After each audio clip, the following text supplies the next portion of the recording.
Imagine a time long before emperors and legions, before the roar of the Colosseum echoed through history.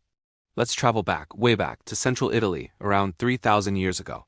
The air is still, the world feels young, and the land is a tapestry of greens and blues, untouched by the grand designs of empire. This is the world that would one day birth Rome, but for now it's a quiet, pastoral dream. The heart of this landscape is the Tiber River. It's not a raging torrent, but a steady, life-giving artery winding its way through the countryside. Its waters are a murky brown, yet they glisten under the Mediterranean sun. The river carves a path through a land of gentle, rolling hills, their slopes draped in a patchwork of dense forests and open meadows. These aren't dramatic, jagged mountains, but soft, undulating curves that seem to cradle the valleys between them. The soil here is rich and dark, a gift from ancient volcanoes that once shaped this region. It's a fertile plain perfect for grazing sheep and goats, and for cultivating the simple crops that sustain the scattered small communities. You can almost smell the wild herbs in the air, hear the bleating of flocks, and feel the gentle breeze rustling through the leaves of oak and pine trees. This is a land of shepherds and farmers, people living in close harmony with the rhythms of nature. Life is dictated by the seasons. The winters are mild and wet, replenishing the streams and rivers. The summers are long, hot, and dry, baking the earth and ripening the wild grapes and olives that cling to the hillsides. Along the riverbanks, small settlements begin to emerge. These aren't cities, not yet. They are clusters of simple huts, circular or rectangular, of wattle and daub with thatched roofs. Imagine a village of just a few dozen families, their lives interwoven with the river and the land. Among the many hills that dot this landscape, one cluster stands out, not for its height, but for its strategic position. These are the 7 hills, and one in particular, the Palatine, holds a special significance. It rises protecao above a bend in the Tiber, offering a commanding view of the surrounding area. From its flat top you can see the river, the marshy lowlands, and the other hills. Why is this spot so important? For starters, it's defensible. The steep slopes make it difficult for enemies to attack. It's also above the flood-prone marshes, offering a healthier, drier place to live. And crucially, it's located at a natural crossing point of the Tiber, the only place for miles where the river narrows enough to be easily forded. This makes it a nexus for trade and communication. Salt, a precious commodity, is brought up from the coast, and goods from the inland Etruscan territories to the north and Greek colonies to the south pass through here. So the Palatine Hill is more than just a piece of high ground. It's a natural fortress, a health refuge, and a commercial crossroads all in one. It's a magnet for settlement. Picture Shah groups of Latin-speaking people, drawn by these advantages, building their homes on this very hill.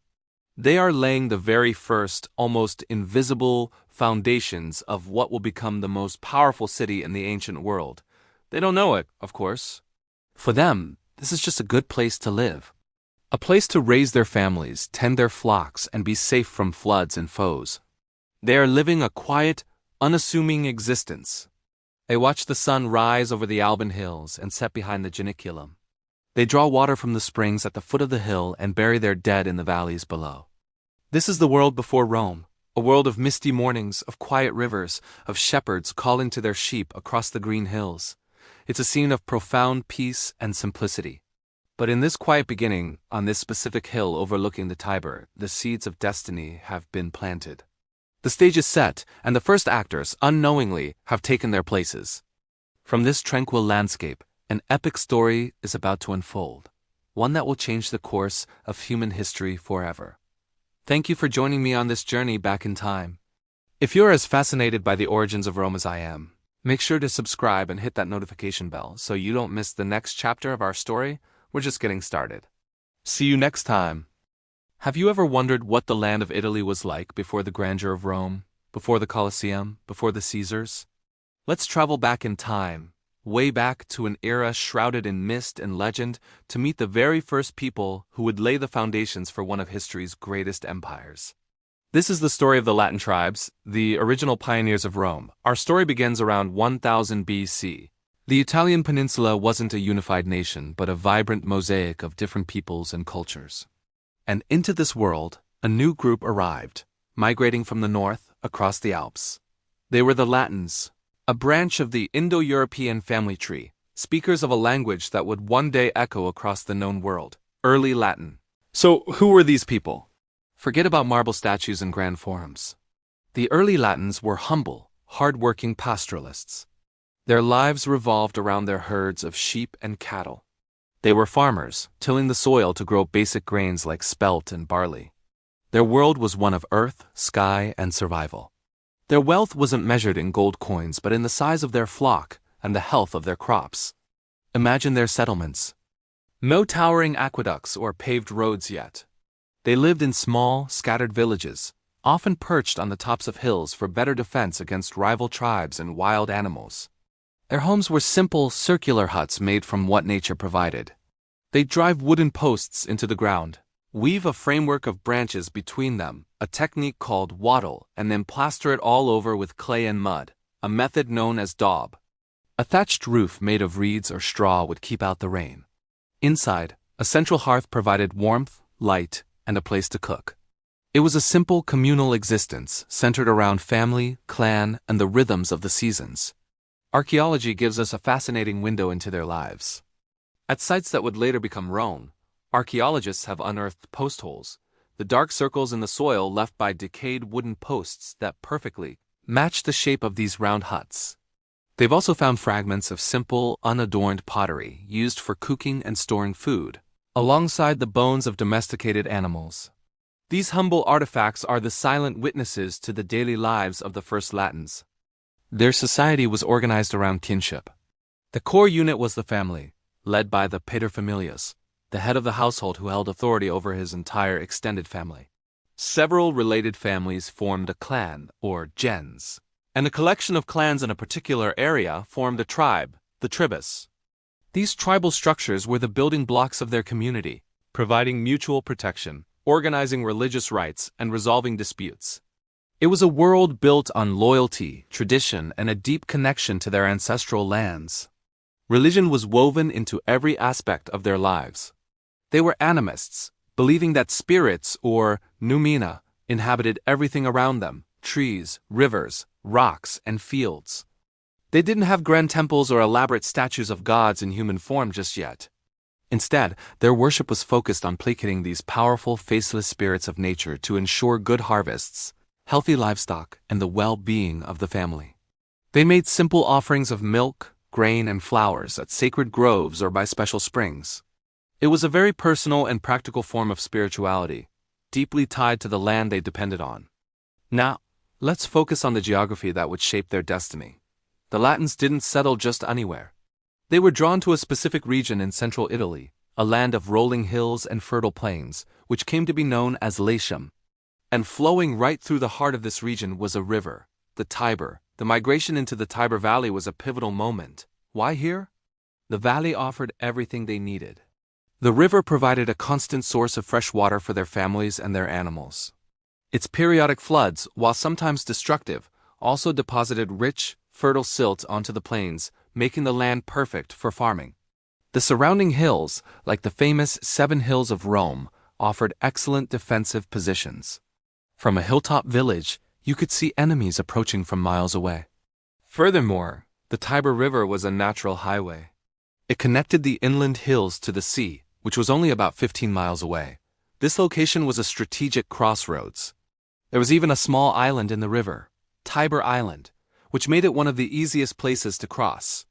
This natural crossing point attracted traders and travelers from different cultures, like the Etruscans to the north and Greek colonists to the south. This intersection of peoples and goods created a dynamic environment, a melting pot of ideas, technologies, and traditions. It was on these very hills overlooking the Tiber that a cluster of small Latin villages began to grow.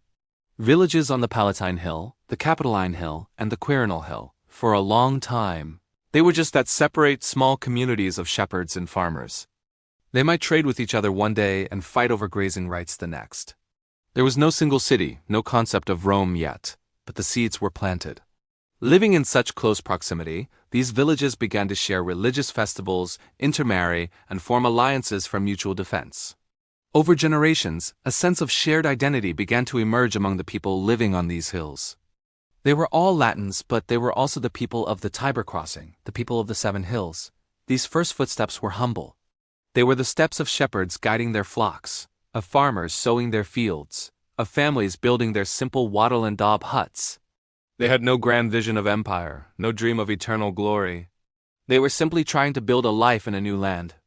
But in choosing this strategic spot on the banks of the Tiber, these early Latin settlers set the stage for one of the most incredible stories in human history. Their small villages would eventually merge, grow, and transform into a city that would conquer the world and leave a legacy that endures to this day. The journey from these simple huts to the Roman Forum is a long and epic one, and we've only just taken the first step. Thank you so much for joining me on this journey back in time. If you found this glimpse into the origins of Rome fascinating, please hit that like button and subscribe for more. In our next chapter, we'll explore the mysterious neighbors of the Latins, the Etruscans, and see how their influence helped shape the destiny of the fledgling city on the Tiber. See you next time. Hello everyone, and welcome back to our journey through the annals of history. In our last chapter, we explored the very earliest whispers of human presence on the Italian peninsula. Today, we're zooming in on the exact spot where one of the world's greatest civilizations would be born. We're talking about the legendary 7 Hills of Rome. This isn't just a random collection of mounds. This is the very cradle of Roman civilization, the geographic stage upon which a sprawling epic of power, ambition, and innovation would unfold. So, what are these 7 hills? They are the Aventine, Celian, Capitoline, Esquiline, Quirinal, Viminal, and the star of our show today, the Palatine Hill. Each hill has its own story, its own character, its own role in the sprawling narrative of Rome. But to understand why Rome became Rome, we have to start where the city itself started, on the Palatine.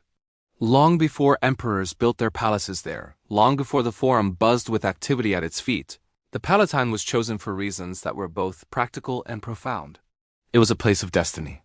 Imagine yourself thousands of years ago, stepping into this landscape. You're not looking for a place to build an empire just yet. You're looking for a place to survive, a place to build a home, a place to protect your family and your livestock.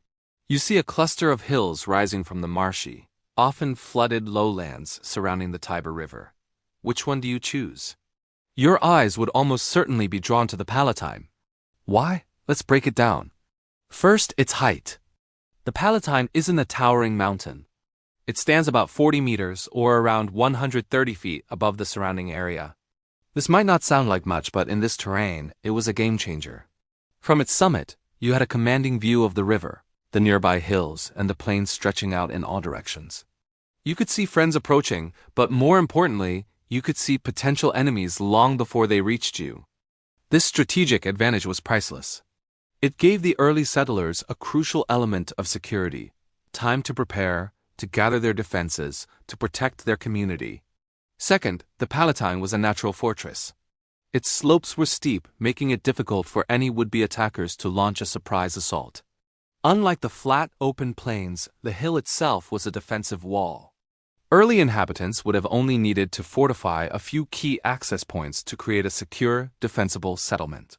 This wasn't just a place to live, it was a stronghold. It offered peace of mind, a rare and valuable commodity in the ancient world. You could sleep a little sounder at night, knowing that the very land you lived on was helping to protect you. But defense is only one part of the equation. You also need a place where life can flourish. And this is where the Palatine's third advantage comes into play, its environment. While the valleys below were prone to flooding from the Tiber and were often swampy and unhealthy, breeding grounds for mosquitoes and disease, the Palatine was different. Its elevation meant it was high and dry. The air was cleaner, healthier. The gentle breezes that swept across its peak would have been a welcome relief during the hot Italian summers.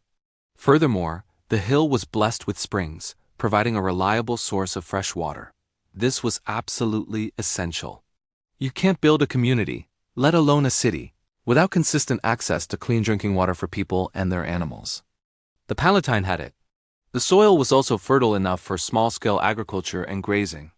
So, on this one hill, you had everything a fledgling community could ask for: security from enemies, safety from floods and disease, and the essential resources of water and food. It was a perfect starter kit for a civilization. It's no wonder, then, that archaeology confirms the Palatine Hill as the site of the earliest settlements in Rome, with evidence dating back to at least the 10th century BC. Huts, pottery, and other artifacts tell the story of a small, pastoral community that chose this hill for all the reasons we've just discussed. They were the original Romans, the pioneers who laid the groundwork for everything that was to come. They weren't thinking about conquering the world. They were thinking about raising their families and tending their flocks in the safest, most advantageous place they could find. And this brings us to the realm of myth. The Romans themselves believed that the Palatine was the spot where their city was founded. According to legend, this was the very hill where the she-wolf, the Lupa, found and suckled the infant twins Romulus and Remus. It was on the Palatine that Romulus, after a dispute with his brother, would plow a furrow to mark the boundaries of his new city. The original Roma Quadrata, or Square Rome.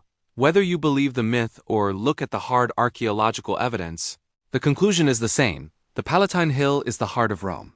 Its unique combination of strategic height, natural defenses, and a healthy, resource-rich environment made it the inevitable choice for the first settlers. It was a hill that didn't just offer survival. It offered the potential for growth. It was a place where a small village could feel secure enough to dream, to expand, to eventually look down from its protected slopes and envision a future far beyond the marshy banks of the Tiber. The other 6 hills would, of course, play their own crucial roles as the city expanded. The Capitoline would become the religious and political citadel, the Aventine a center for the common people, and so on. But they were all additions to the core, the original nucleus established on the Palatine. The very shape of the land, these 7 distinct but closely clustered hills, encouraged a unique kind of urban development. A city of distinct neighborhoods that eventually grew to become one unified, powerful entity.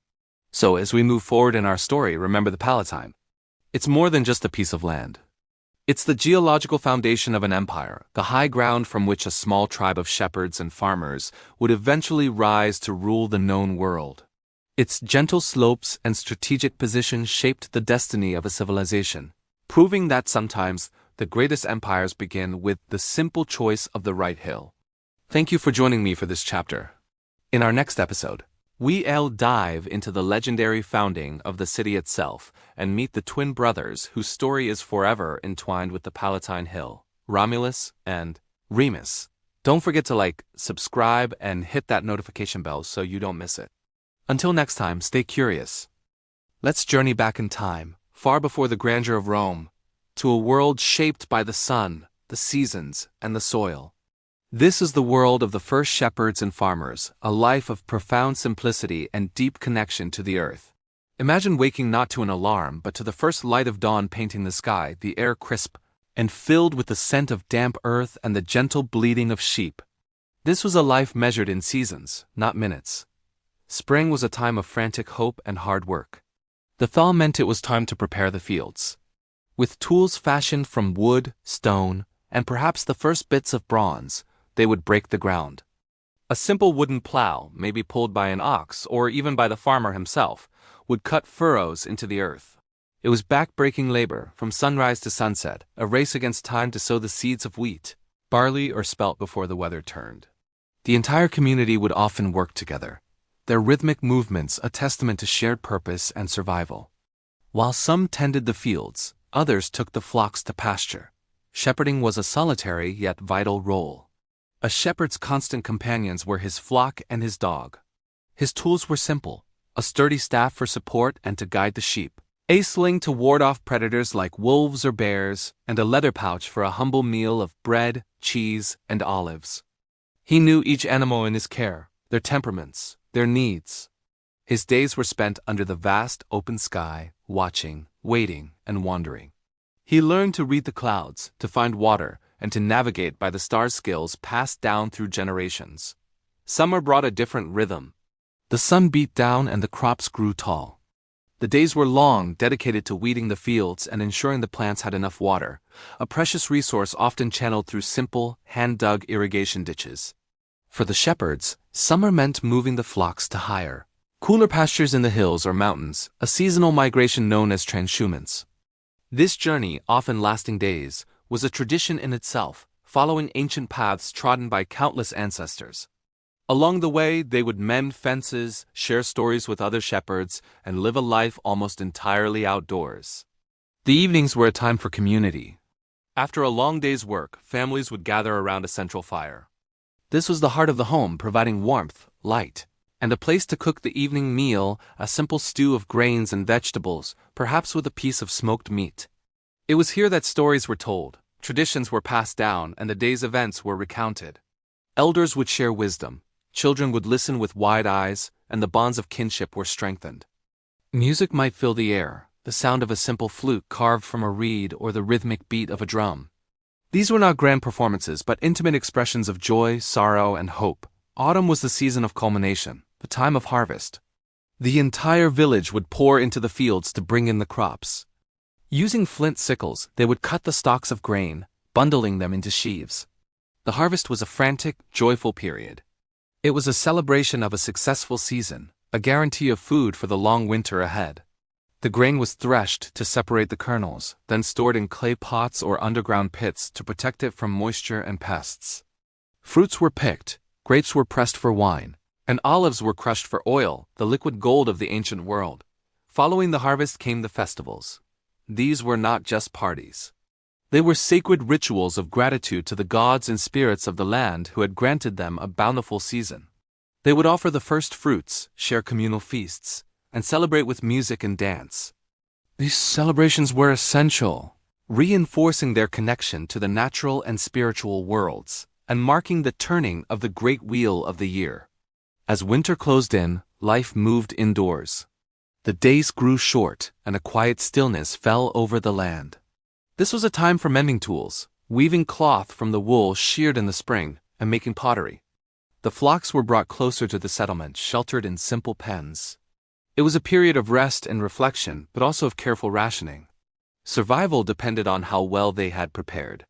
The stories told around the fire now took on a different tone, tales of heroes, gods, and the creation of the world, filling the dark nights with wonder and meaning. Their understanding of the world was cyclical. Birth, growth, death, and rebirth were not abstract concepts. They were witnessed every day in the fields and with the flocks. A lamb was born, a plant sprouted, an elder passed away, and the seasons turned once more. This deep, intuitive knowledge shaped their beliefs, their art, and their very existence. The carvings on their pottery, the patterns in their weaving, the layout of their villages all reflected this natural order. This was a life of immense hardship and uncertainty. A drought, a flood, a disease in the flock, any of these could spell disaster. Yet it was also a life of profound connection. They were not masters of the earth, but part of it. Their traditions, their tools, their entire way of being were a response to the land they inhabited. Their world was small, centered on the village and the surrounding pastures, but it was complete. Every rock, every stream, every star in the sky had a name and a story. This was the world that existed before the legions marched, before the aqueducts were built, before the name of Rome echoed through the hills. It was a world of shepherds and farmers, whose quiet cyclical lives laid the very foundation for the civilizations to come. Their legacy is not written in grand monuments, but in the earth itself and in the enduring rhythm of the seasons. Thanks for watching, and if you enjoyed this journey into the past, please consider subscribing for more stories. Welcome back to our series on the birth of Rome. Today, we're digging deep, literally, into the archaeology of the city's very first homes. Forget the marble temples and grand forums for a moment. We're going back to the beginning, to the simple huts that housed the earliest Romans. Let us explore how archaeologists uncovered these humble dwellings and what they tell us about life in the 8th century BC. One of the most exciting discoveries in Roman archaeology is the so-called Hut of Romulus. Imagine this, perched on the Palatine Hill, the very heart of ancient Rome. Archaeologists in the 1940s found something extraordinary. It wasn't a palace or a temple, but a series of post holes cut directly into the bedrock. These holes, arranged in an oval shape, were the footprint of a simple, one-room hut. Why is this so significant? Because ancient writers, like Livy and Dionysius of Halicarnassus, told stories about the original hut of Romulus, the city's mythical founder, being preserved on the Palatine as a sacred relic. Could this be it? While we can't say for sure if Romulus himself ever slept there, the location and age are a perfect match for the legends. The find was electrifying. It was physical proof that the grand narrative of Rome's founding wasn't just a story, it was rooted in a real, physical settlement of simple huts on the Palatine Hill. This discovery, and others like it, opened a new window into the city's origins. shifting the focus from myth to tangible archaeological evidence. These post holes weren't just holes in the ground. They were the foundations of an empire. So what did these first Roman houses actually look like? Well, you have to picture something very rustic. Based on the archaeological evidence, like those post holes on the Palatine, we can reconstruct them. They were typically small, circular, or oval-shaped structures, probably about 5 meters across. The framework was made of timber posts driven into the ground, which would have supported a simple wooden frame. The walls weren't solid stone. They were made using a technique called wattle and daub. This involved weaving a lattice of flexible branches, or wattle, between the upright posts. This framework was then daubed, or plastered, with a thick layer of wet clay mixed with straw. This created a surprisingly effective barrier against the wind and rain. And the roof? It was likely a cone-shaped structure, made of wooden rafters covered with a thick thatch of straw or reeds, designed to shed the heavy winter rains. A hole in the center of the roof would have let smoke escape from the central hearth, which was the heart of the home for cooking and warmth. Inside, the floor was simply packed earth. These weren't spacious villas by any means. They were single-room dwellings, a space for the entire family to eat, sleep, and live. Imagine a small, dark, smoky interior, perhaps with animal skins on the floor for comfort. It's a stark contrast to the Rome we usually picture, but this is where it all began. Reconstructing these huts isn't just guesswork. Archaeologists have some clever clues. Besides the post holes, they've found fragments of the daub, the clay wall mixture that were accidentally hardened when a hut burned down. These fired clay pieces often preserve the impression of the woven branches they once covered, giving us a direct look at the wall's construction. Another fantastic source of information comes from contemporary pottery. Small ceramic urns, shaped like the huts themselves, have been found in tombs from the same period. These are called hut urns, and they were used to hold the ashes of the deceased. They are incredibly detailed, showing the shape of the roof, the pattern of the thatch, and even decorative elements on the doorways. It's like the ancient Romans left us miniature architectural models of their own homes. By combining the ground plan from the post holes, the wall fragments, and these amazing hut urns, we can create a remarkably accurate picture of these early dwellings. Now for the big question: how do we know how old these huts are? How can we confidently say they date back to the 8th century BC, the time of Rome's legendary founding? This is where the science of archaeological dating comes in, and it's fascinating. The primary method used is stratigraphy. Think of the ground beneath a city like Rome as a giant layer cake of history. The oldest layers are at the bottom, and the newest are at the top. When archaeologists excavated the Palatine, they found the post holes and floors of the huts in the lowest, earliest layers of settlement, lying directly on the natural bedrock. Above them were layers containing debris from the later Archaic period, then the Republic, and finally the Empire. By studying the sequence of these layers, they could place the huts at the very beginning of the timeline. But stratigraphy only gives us a relative date. It tells us what's older or younger. To get an absolute date like 750 BC, archaeologists rely on artifacts found within those layers, particularly pottery. Early Roman pottery styles are well documented and can be dated quite precisely. When shards of a specific type of 8th century pottery are found on the floor of a hut, or in the fill of a post hole, it's a strong indicator of when the hut was in use. It's like finding a 1980s pop music cassette in an abandoned car. It helps you date the scene. In more modern excavations, scientific methods like radiocarbon dating can be used on organic materials found in the post holes, such as charcoal or preserved wood fragments. By measuring the decay of carbon-14, scientists can provide a more precise absolute date range. Combining stratigraphy, pottery analysis, and radiocarbon dating gives archaeologists the confidence to place these huts right at the dawn of Roman history. The discovery of these huts completely changed our understanding of early Rome. For centuries, our knowledge was based almost entirely on the works of ancient historians like Livy, who wrote their accounts hundreds of years after the city's founding. They told grand tales of kings and heroes, but there was always a question of how much was myth and how much was history. The archaeology of the Palatine Hill provided the first concrete physical evidence that matched these stories. It confirmed that in the 8th century BC, a community was indeed living on the Palatine in a village of simple wattle and daub huts. It grounded the foundation myth in reality. It showed us that Rome didn't spring into existence as a great city. It grew from a humble, small-scale settlement, a collection of huts that eventually coalesced into the village that would one day rule the known world. These archaeological findings also give us a glimpse into the daily lives of the very first Romans. The small one-room nature of the huts suggests that the basic social unit was the nuclear family. The presence of a central hearth in each hut points to its importance for cooking, heating, and as a social center. The materials used, wood, clay, and straw, were all locally sourced, showing a community living in harmony with its immediate environment. Analysis of pottery and animal bones found within the hut sites tells us about their diet. They were farmers and herders, growing grains like spelt and barley and raising pigs, sheep, and cattle. It was a simple, agrarian existence, a life tied to the land and the seasons. This wasn't a society of warriors and senators yet. It was a community of farmers, living in a cluster of small huts, laying the literal and cultural groundwork for the incredible civilization that was to follow. The archaeology of these huts doesn't just show us buildings. It brings the first Romans to life. In our next chapter, we'll move forward in time and look at how these simple hut villages began to merge and grow. We'll explore the development of the first public spaces, the paving of the Roman Forum, and the construction of the city's earliest temples. The era of the hut was coming to an end as Rome took its first steps toward becoming a true city. Thanks so much for watching. If you're enjoying this journey into the past, don't forget to like, subscribe, and hit that notification bell so you don't miss the next episode. See you then. Hello everyone, and welcome back to our journey through the echoes of history.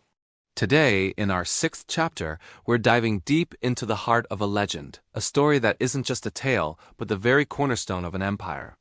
We're talking about the myth of Romulus and Remus, the legendary founders of Rome, so settle in as we awaken this ancient myth. Our story begins not with triumph, but with tragedy and a prophecy. In the ancient city of Alba Longa, a king named Numitor is overthrown by his ambitious brother, Amulius. To secure his throne, Amulius forces Numitor's daughter Rhea Silvia to become a Vestal virgin, vowing a life of celibacy.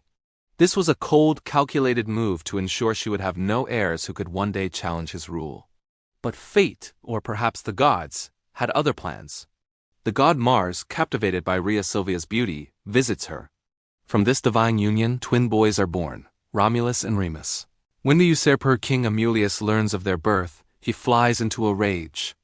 These infants represent a direct threat to his power. He orders them to be thrown into the Tiber River, a death sentence for 2 helpless babies.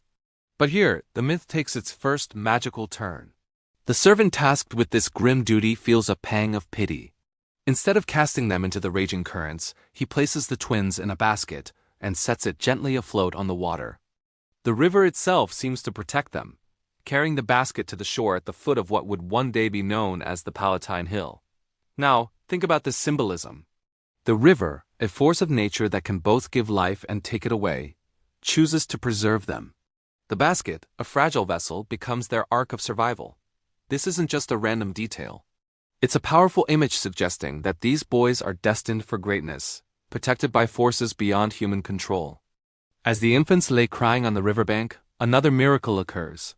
A she-wolf, a lupa, drawn by their cries, comes not to harm them, but to nurture them. She offers them her milk, saving them from starvation. This image of the she-wolf suckling the human twins has become one of the most iconic symbols in all of history. Why a wolf? In the ancient world, wolves were seen as fierce, powerful creatures, sacred to the god Mars.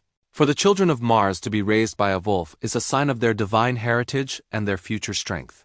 It connects their destiny directly to the wild, untamed power of nature and the gods. Later, a woodpecker, another creature sacred to Mars, brings them morsels of food.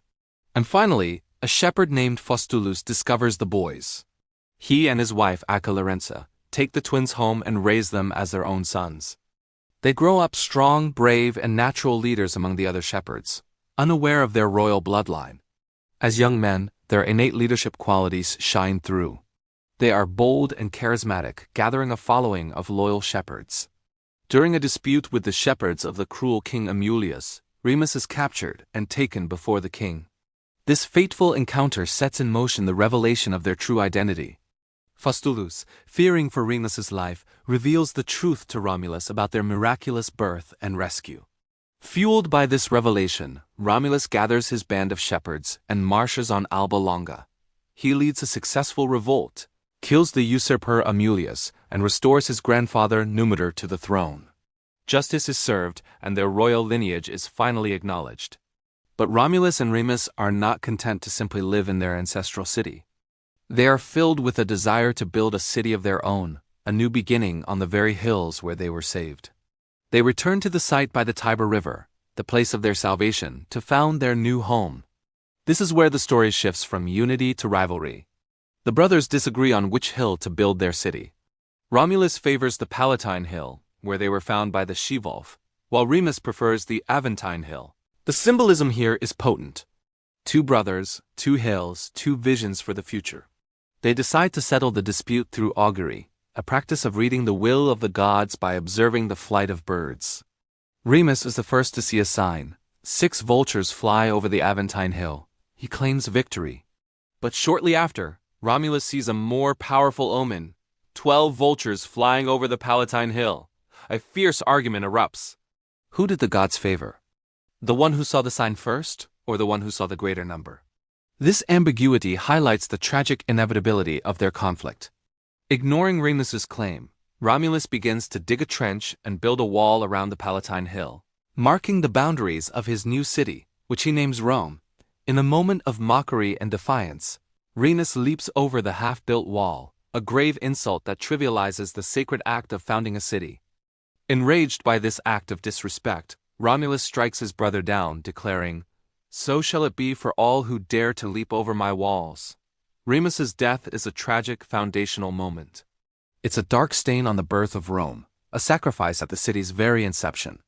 This act symbolizes a harsh reality, that for a great city to be born, for order to be established, there must sometimes be conflict, sacrifice, and the assertion of singular, absolute authority.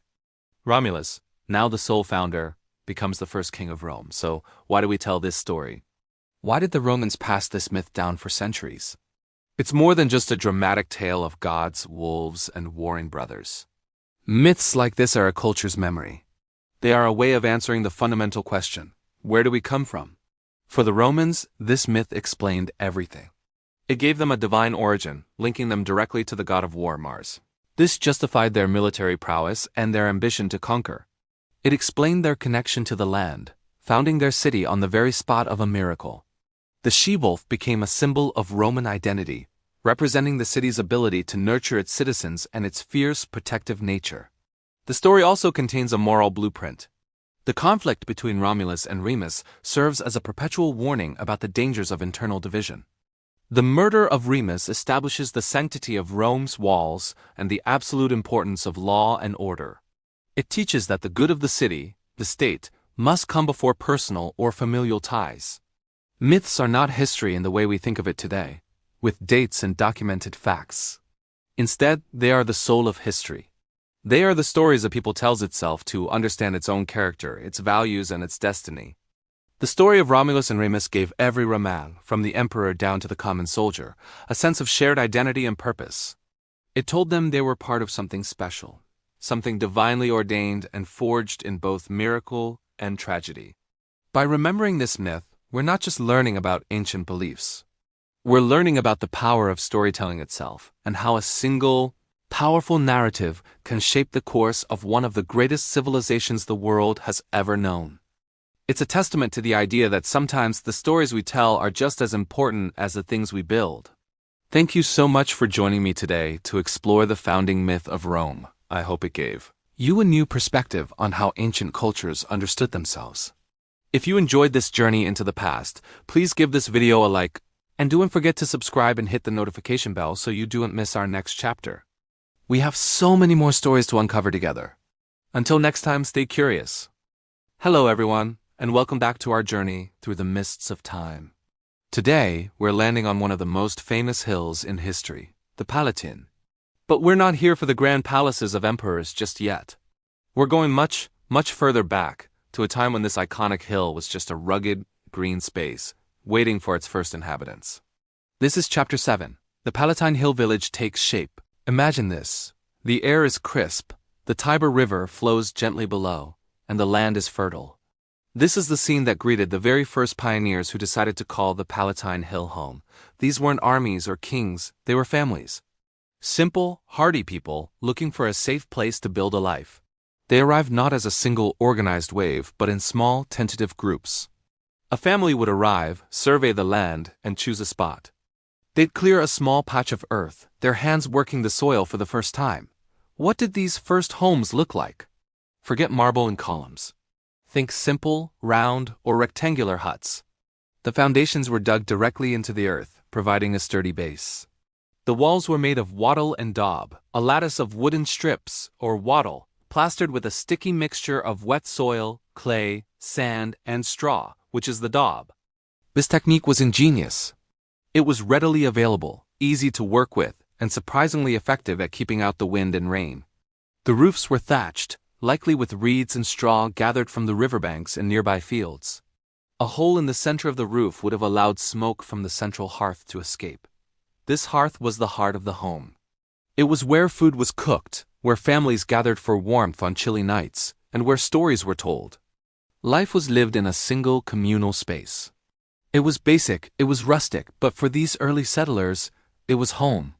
It was shelter, it was safety. As one family settled, others followed. Perhaps they were relatives, or perhaps they were drawn by the promise of a good location. Slowly, a small cluster of these humble huts began to form. One hut became two, two became four, and soon, a small hamlet was taking shape. But these weren't just isolated dwellings scattered randomly across the hilltop. They were arranged in a way that suggests a growing sense of community. Huts were often grouped together, perhaps around a shared open space.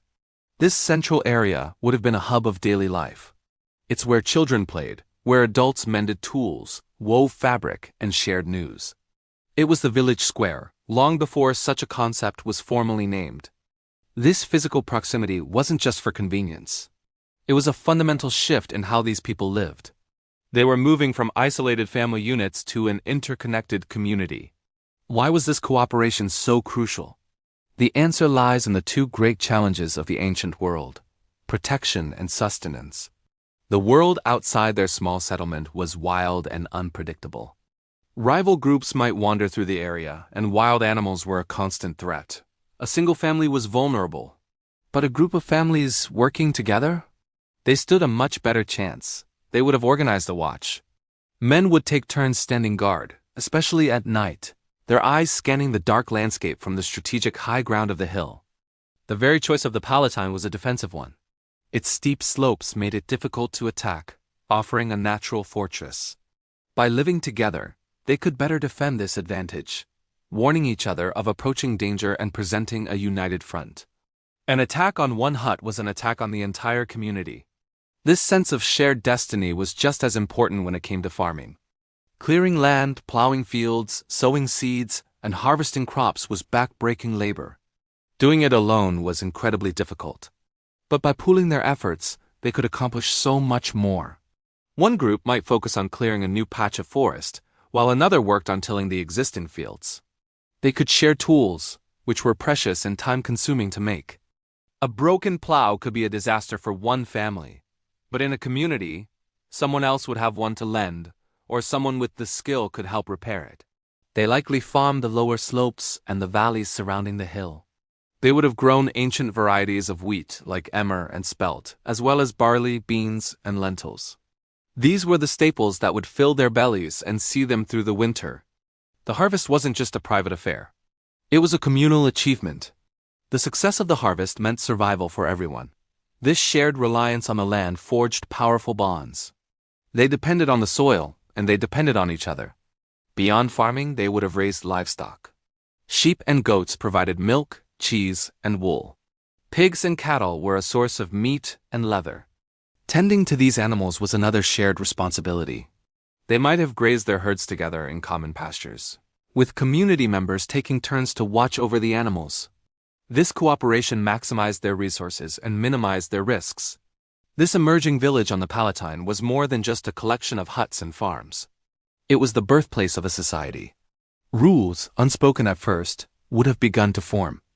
Customs around sharing resources, resolving disputes, and celebrating life's milestones would have taken root. Imagine the first wedding celebrated in the village, or the collective mourning for a lost member. These shared human experiences, played out against the backdrop of their daily struggle for survival, were knitting them together into a single social fabric. The archaeological evidence from the Palatine Hill supports this picture. Excavations have unearthed post holes from these early huts, fragments of daub walls, and pieces of simple handmade pottery. These artifacts are the faint echoes of these first villagers. They tell a story not of conquest or empire, but of resilience, cooperation, and the quiet determination to build a better life. So as we stand on the Palatine today, surrounded by the ruins of palaces, let's remember what came first. Before the emperors, before the senators, before the legions, there was a village. A village built not with marble, but with mud and wood. A community forged not by laws written on stone, but by the fundamental human need for connection and mutual support. It was here, in these small clusters of huts, that the seeds of Rome were truly sown. The spirit of cooperation and shared identity born in this humble village would, over centuries, grow into a force that would shape the entire world. This early chapter is a powerful reminder that the greatest societies often have the most modest beginnings. It all started with families seeking a safe place to call home and discovering that the best way to survive and to thrive was to do it together. Thank you so much for joining me on this deep dive into the past. If you enjoyed this story of Rome's earliest days, please hit that like button and subscribe for more chapters in our epic history. We have so much more ground to cover. Let me know your thoughts in the comments below. Until next time, stay curious. Hey everyone, welcome back to our journey through the origins of Rome. Last time we explored the fascinating story of the Sabine women and the early fusion of cultures. Today, in Chapter 8, we re-diving into something that might seem simple but was absolutely crucial to Rome's rise: a river crossing. We re-talking about the Tiber crossing and how this strategic lifeline turned a collection of hills into the heart of a future empire. So, picture the Tiber River. It's a major waterway, cutting through the Italian peninsula.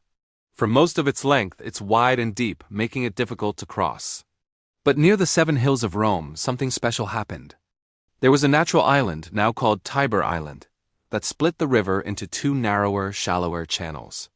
This created a natural ford, a place where people and animals could actually walk across the river, especially during the drier seasons. Now, why was this so important? Well, think about ancient Italy. There were no highways, no bridges. Natural pathways were everything. This ford on the Tiber became a critical junction, a bottleneck for movement and, more importantly, for trade. It was the only convenient place to cross the river for miles in either direction. This meant that 2 major ancient routes naturally converged right here. One route ran along the coast, a path used by travelers moving between Etruria to the north and the Greek colonies in Campania to the south.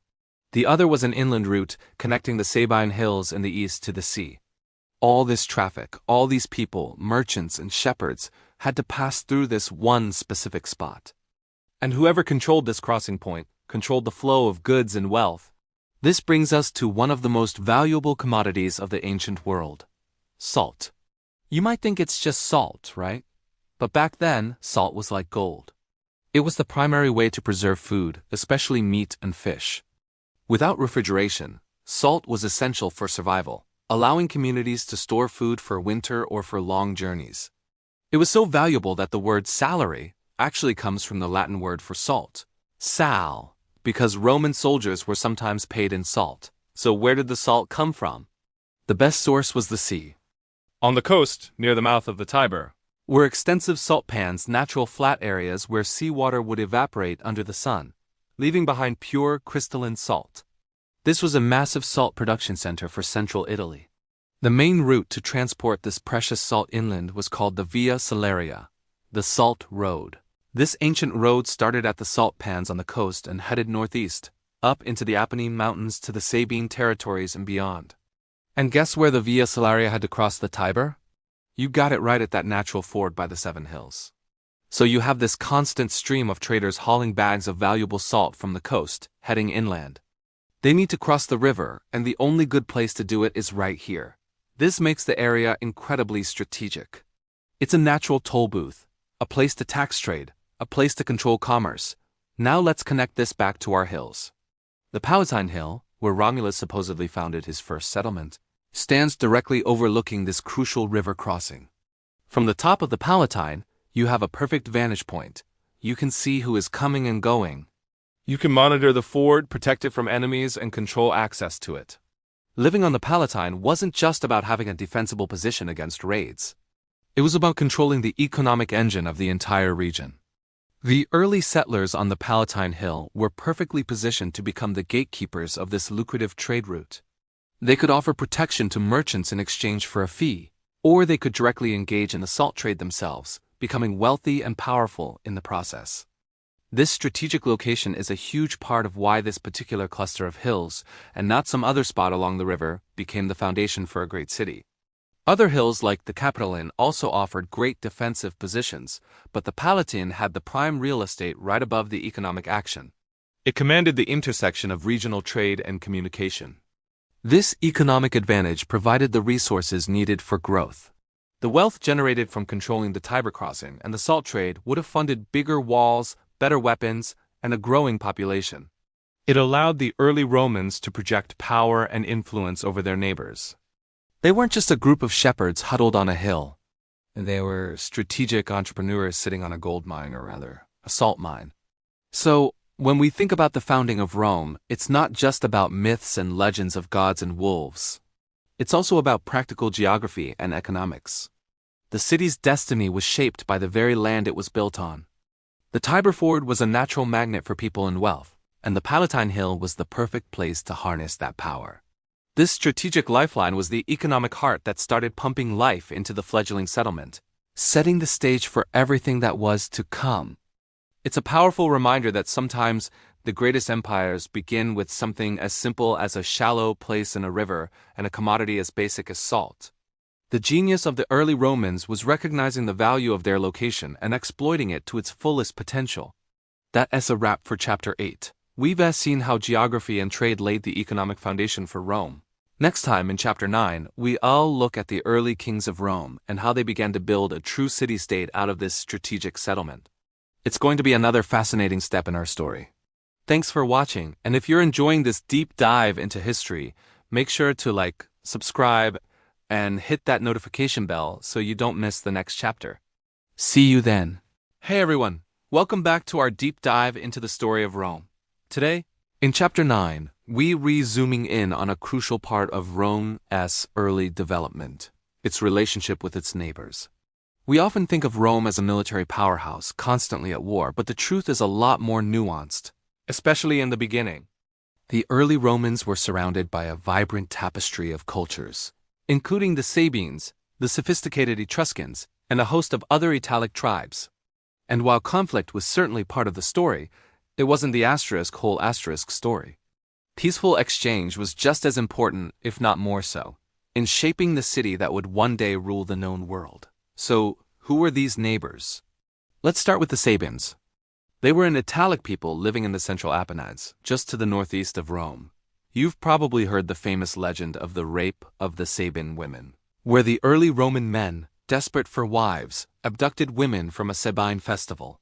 It's a dramatic story for sure, but what it really illustrates is how deeply intertwined these two peoples were from the very beginning. The legend ends not with perpetual war, but with the Sabine women themselves brokering a peace, leading to the two peoples merging. The Sabine king, Titus Tatius, even co-ruled with Romulus for a time. This story, whether literal history or foundational myth, highlights a key theme: marriage and kinship as tools of diplomacy and integration. These weren't just political alliances.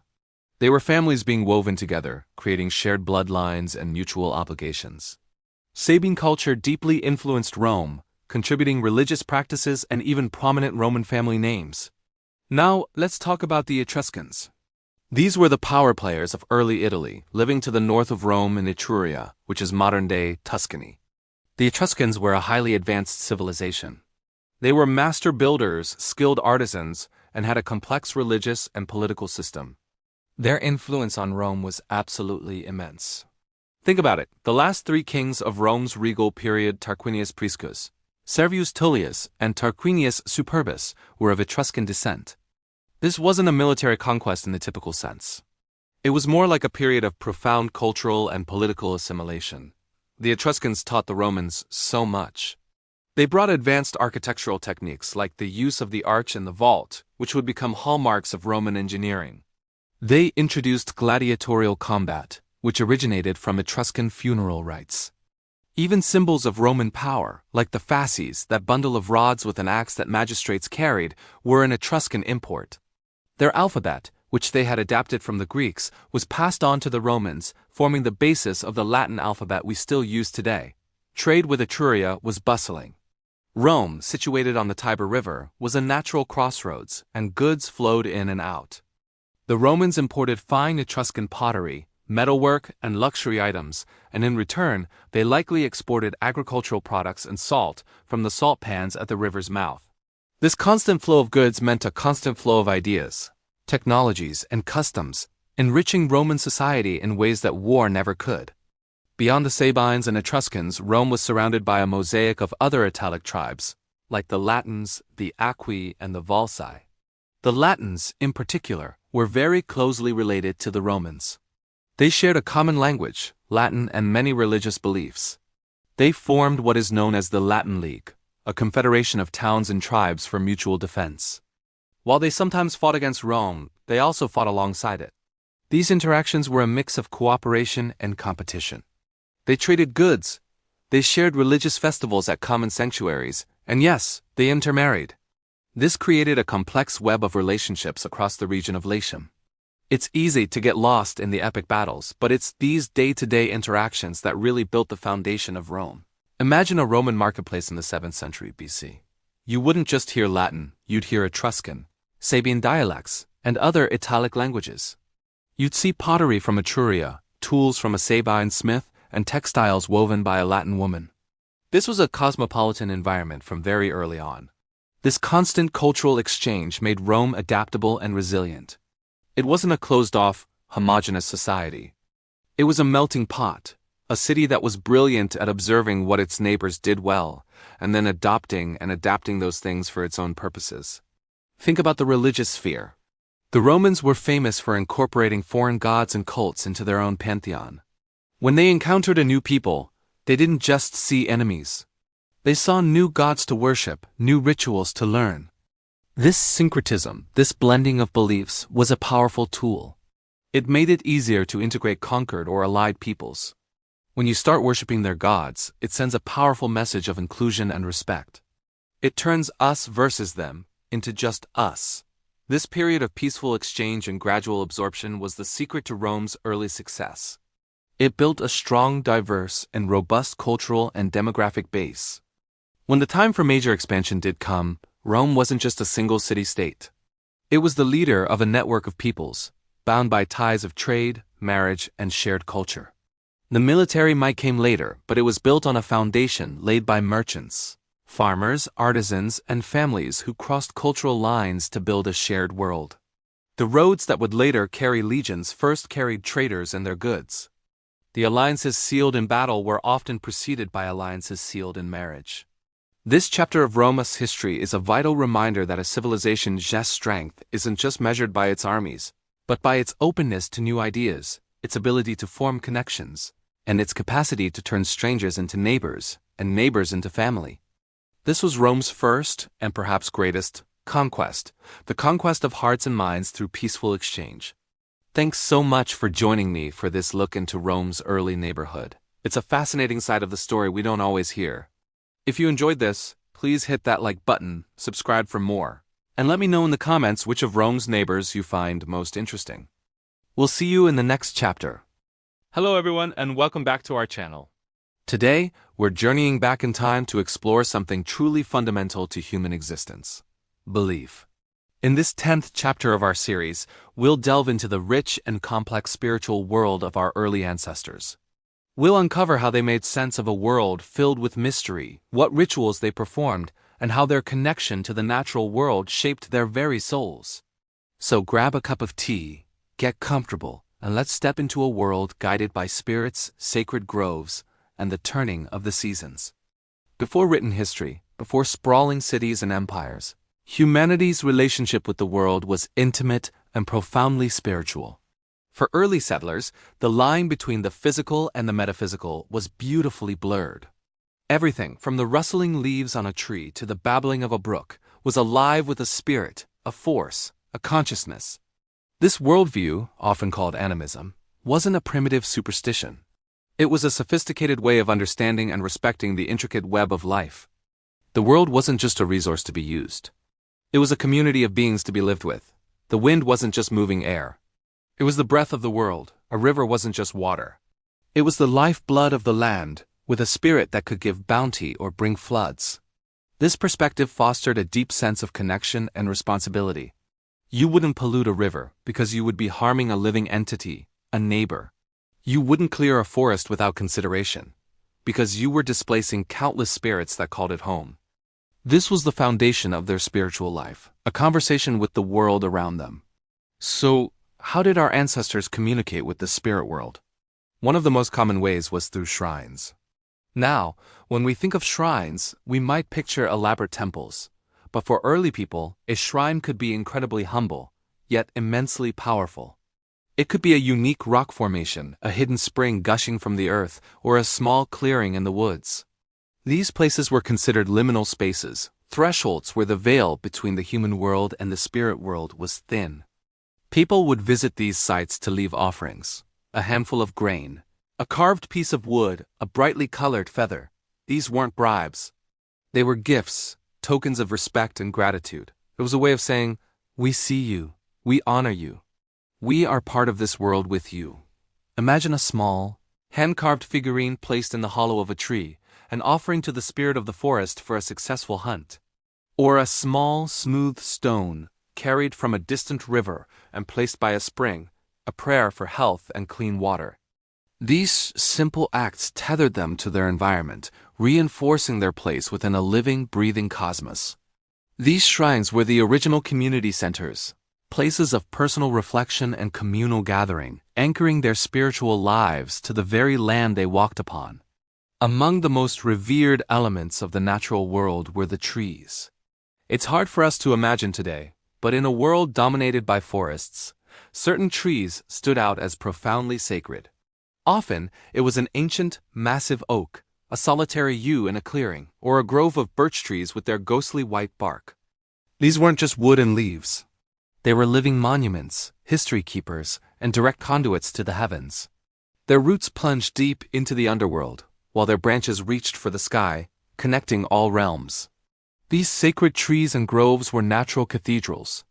Major life events would be marked beneath their branches. Children were named, couples were joined, and elders were honored in the shade of these ancient beings. Cutting down a sacred tree was an unthinkable act of desecration, one that could bring disaster upon a whole community. It was believed that spirits, nymphs, and dryads resided within them. To sit beneath such a tree was to be in the presence of a wise, ancient entity. People would tie ribbons or strips of cloth, known as klutis, to their branches, each one representing a prayer, a wish for healing, or a message to the spirit world. The rustling of the leaves was a whispered reply, the wisdom of the ages carried on the wind. Life for early settlers was governed by the sun, the moon, and the changing of the seasons. Their spiritual calendar wasn't marked by dates on a page, but by the tangible shifts in the world around them.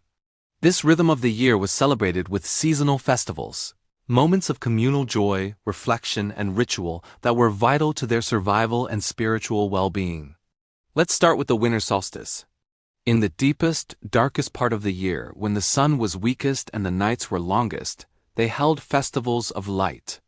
They would light huge bonfires, decorate their homes with evergreen branches, symbols of everlasting life, and gather to share stories and food. This wasn't just a party. It was a magical act, a collective effort to call back the sun, to ensure that the light and warmth would return. It was a ritual funcionarios on hope in the face of darkness, a promise that life would endure. As the days grew longer, they watched for the first signs of spring. The first thaw, the first bud on a tree, the return of migratory birds. These were all moments of pure celebration. The spring equinox festival was a time of rebirth and fertility. They would paint eggs, symbols of new life and potential, a tradition that has survived for millennia. They would honor aurochs, bulls, and hares, creatures seen as potent symbols of virility and abundance. Rituals were performed to bless the fields and the livestock, asking the earth to awaken from her winter slumber and provide for the community. It was a time CHCl3 of explosive energy, of shaking off the cold and dormancy of winter and embracing the vibrant, chaotic, and creative forces of spring. Young people would court, and a spirit of optimism would fill a village. This festival was a crucial psychological boost, a confirmation that the hardships of winter were over and a season of growth was at hand. Then came the summer solstice, the longest day of the year when the sun reached its zenith of power. This was a festival of peak energy, of fire and water. Communities would gather at ancient stone circles, aligned to capture the first rays of the solstice sun. It was a time of immense magical power. People would leap over bonfires for purification and to bring good fortune. They'd gather medicinal herbs, which were believed to be at their most potent on this day. It was a celebration of life in its fullest expression, a moment to give thanks for the warmth and light that made everything grow. Unlike the hopeful plea of the winter solstice, the summer festival was a triumphant celebration of the sun's dominion and the abundance it brought. It was a time for games, for feasting, and for acknowledging the sheer power and glory of the natural world at its peak. And finally, as the wheel of the year turned towards autumn, came the harvest festivals. This was arguably the most important time of all. The entire community would work together to bring in the crops, the culmination of a year's worth of labor. The harvest festival was a massive celebration of gratitude. They would give thanks to the earth, to the sun, and to the rain for the bounty that would see them through the coming winter. The first and last sheaves of grain were often treated with special reverence, believed to contain the spirit of the harvest. This spirit had to be honored and carefully preserved to ensure a good harvest the following year. It was a time of feasting, drinking, and dancing, a collective sigh of relief and a moment of profound thanks. But it was also a somber time. As they celebrated the harvest, they knew the darkness was returning. The days were getting shorter, the air colder. The harvest festival was also the beginning of the preparation for winter, a time to honor the dead and the ancestors, as a veil between the worlds thinned once more. These rituals and beliefs were not just fanciful stories. They were the very fabric of early society. They provided a framework for understanding a world that could be both beautiful and terrifyingly unpredictable. A sudden storm, a drought, or a disease could wipe out a community. These spiritual practices gave them a sense of agency, a way to interact with the powerful forces that governed their lives. The rituals strengthened community bonds, bringing people together for shared purposes, shared joys, and shared fears. Everyone had a role to play, from the village elder who remembered the old stories to the child gathering flowers for a spring garland. This shared spiritual life created a resilient, cohesive social structure. It taught respect for nature, not out of a modern ecological awareness, but from a genuine belief that they were part of it, not masters of it. This worldview, centered on balance, reciprocity, and a deep, abiding respect for the spirit in all things, is a powerful legacy, one that still whispers to us today. Thank you so much for joining me on this journey into the spiritual world of our ancestors. It's a fascinating reminder that for most of human history, our connection to the world was one of participation, not just observation. If you enjoyed this exploration, please give this video a thumbs up and subscribe to the channel for more deep dives into the past. Don't forget to hit the notification bell so you won't miss them in the next chapter. We'd love to hear your thoughts in the comments below. Thanks for watching, and see you next time. Imagine a time, long before sprawling cities and bustling towns, when our ancestors lived in small clusters of huts, perched on hilltops. These weren't villages in the way we think of them today. They were more like scattered family homes, separated by winding paths and dense forests. Life was simple, focused on survival, and largely isolated. Each small group was a world unto itself. But as generations passed, something remarkable began to happen. The spaces between these clusters started to shrink. Maybe it began with a shared well, a place where different family groups would meet by chance while fetching water. Or perhaps it was a particularly fertile patch of land discovered between two hills, where people came together to forage. These accidental meeting points slowly became intentional gathering spots. A path that was once just a faint trail became wider and more trodden as more feet traveled it. The isolation started to melt away, replaced by a growing sense of familiarity. People who were once strangers were now neighbors. As these small settlements grew closer, new challenges and opportunities arose. Imagine a fire breaking out in one cluster of huts. In the past, they would have had to fight it alone. But now, with neighbors just a short distance away, help could arrive quickly. Or think about a bountiful hunt. A single family might struggle to consume a large animal before it spoiled. But now they could share the feast with their neighbors, strengthening bonds and ensuring no one went hungry. This was the dawn of cooperation on a larger scale. The benefits were undeniable. Defending against predators became easier when more people stood together. Building larger, more resilient structures was possible with more hands. Knowledge could be shared more effectively. One group might have perfected a way to store grains for winter, while another knew the best clays for making sturdy pots. By coming together, everyone benefited from this collective wisdom. The separate clusters of huts were slowly weaving themselves into a single interconnected community. But this new, larger community also created new problems. How do you resolve a dispute between two families from different original clusters? Who decides where to plant the next season's crops or how to distribute the harvest fairly? Who organizes the defense of the entire settlement, not just one small part of it? The old ways of each family making its own decisions were no longer sufficient. The community was becoming too complex for everyone to just do as they pleased. This is where the first glimmers of leadership began to appear. It wasn't a king or a chief in the way we might imagine. It was much more organic. Perhaps there was an elder, respected for their wisdom and fair judgment, who people naturally turned to when disagreements arose. Their decisions weren't enforced by laws or guards, but by the community's respect for their experience. Their authority came from trust, not from power. Maybe there was a skilled hunter, someone who consistently led successful expeditions and knew the land better than anyone. When it came time to organize a big hunt, people would naturally look to them for guidance. They would decide the strategy, assign roles, and lead the party. Their leadership was situational, based on their specific skills. They weren't in charge of everything, just the hunt. Similarly, a charismatic individual with a gift for storytelling might become the keeper of the community's history and traditions, leading rituals and ceremonies that brought everyone together. Or a clever builder might oversee the construction of a new communal longhouse or a defensive wall. This was shared leadership. Different people stepped up to lead in different areas based on their talents and the community's needs. There wasn't one single ruler. Instead, there was a council of the capable, a group of respected individuals who guided the community through consensus and cooperation. This transition was slow, spanning generations. There would have been setbacks, arguments, and power struggles. But the advantages of unity were too great to ignore. The shared challenges of survival forged a shared identity. They were no longer just the people from the North Hill or the people from the South Hill. They were one community, one people. This model of shared leadership was crucial. It ensured that power wasn't concentrated in one person's hands, which could have easily led to tyranny. Instead, it was distributed among those best suited for each task. This system fostered a sense of collective ownership and responsibility. Everyone had a stake in the community's success because they all had a voice, either directly or through the respected leaders they trusted. From these humble beginnings, the foundations of organized society were laid. The idea that a community could govern itself, solve its own problems, and work together for the common good was born. The scattered huts on the hills had transformed into something far greater than the sum of their parts.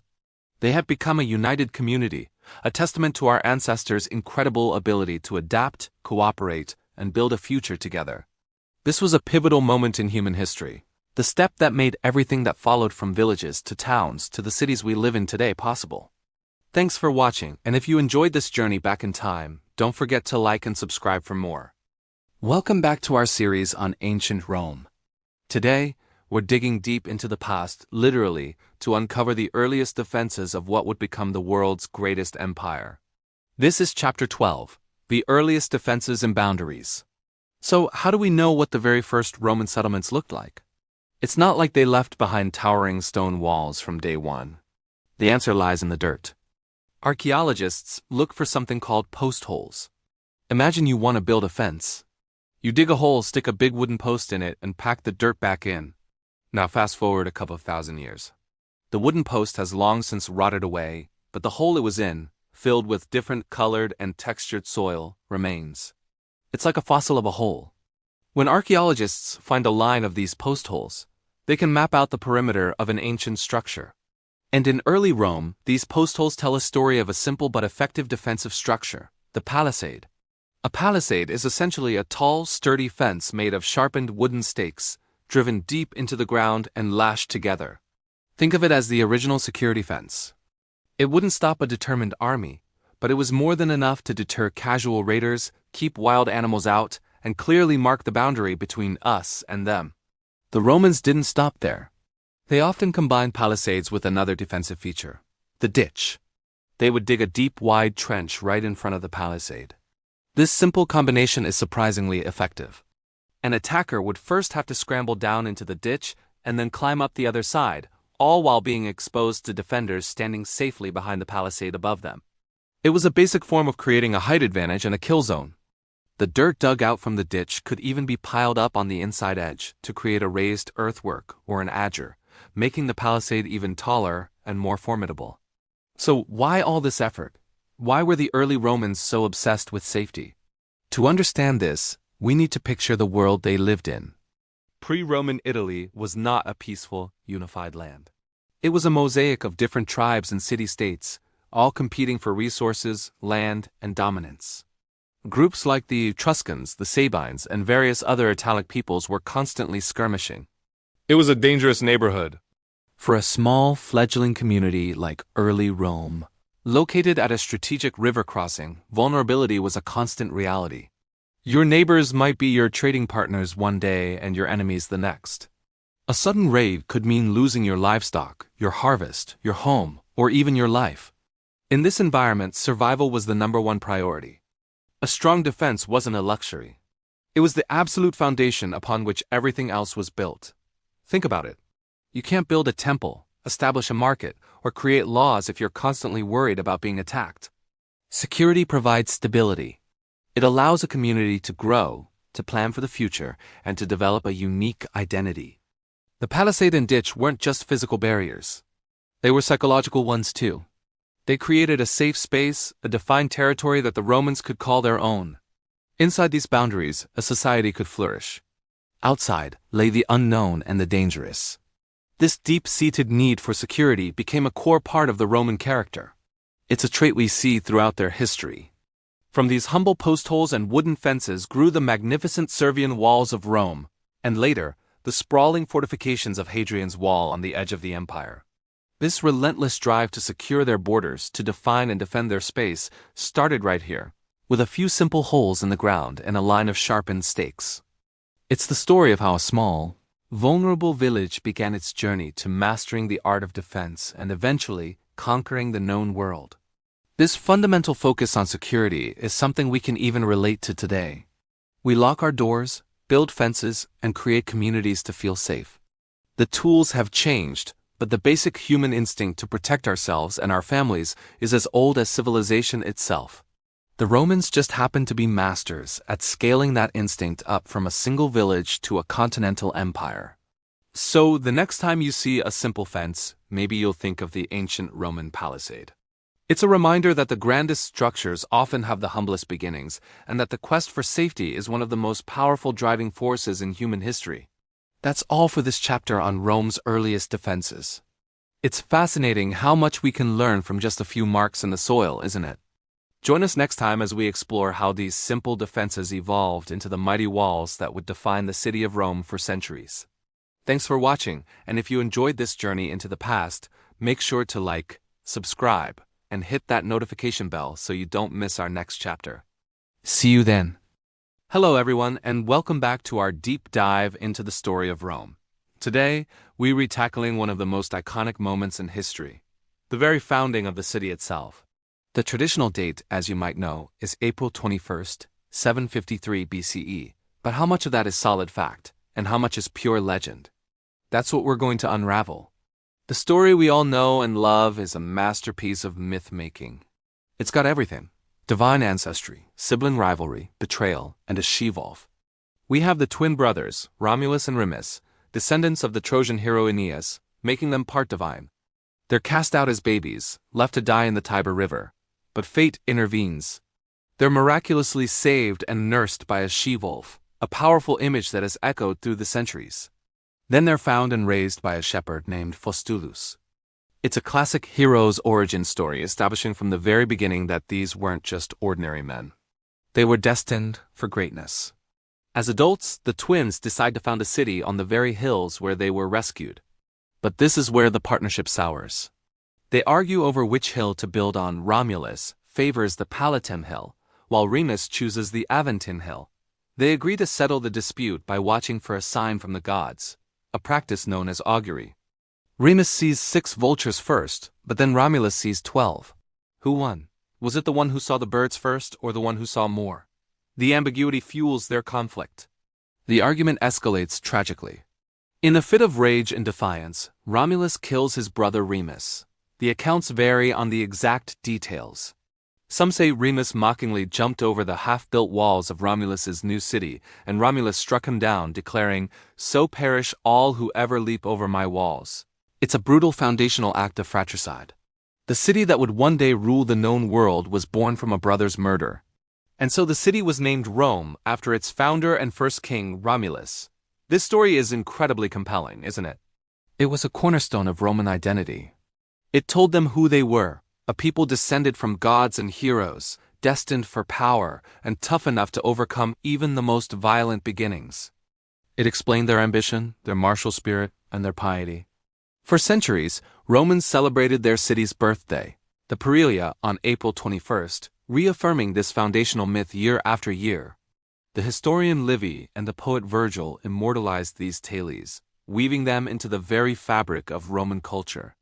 But as historians and archaeologists, we have to ask, what really happened? Where does the legend end and the reality begin? This is where we turn from epic poetry to the dirt and stones of archaeology. For a long time, scholars dismissed the story of Romulus and Remus as pure fiction, a nice story but nothing more.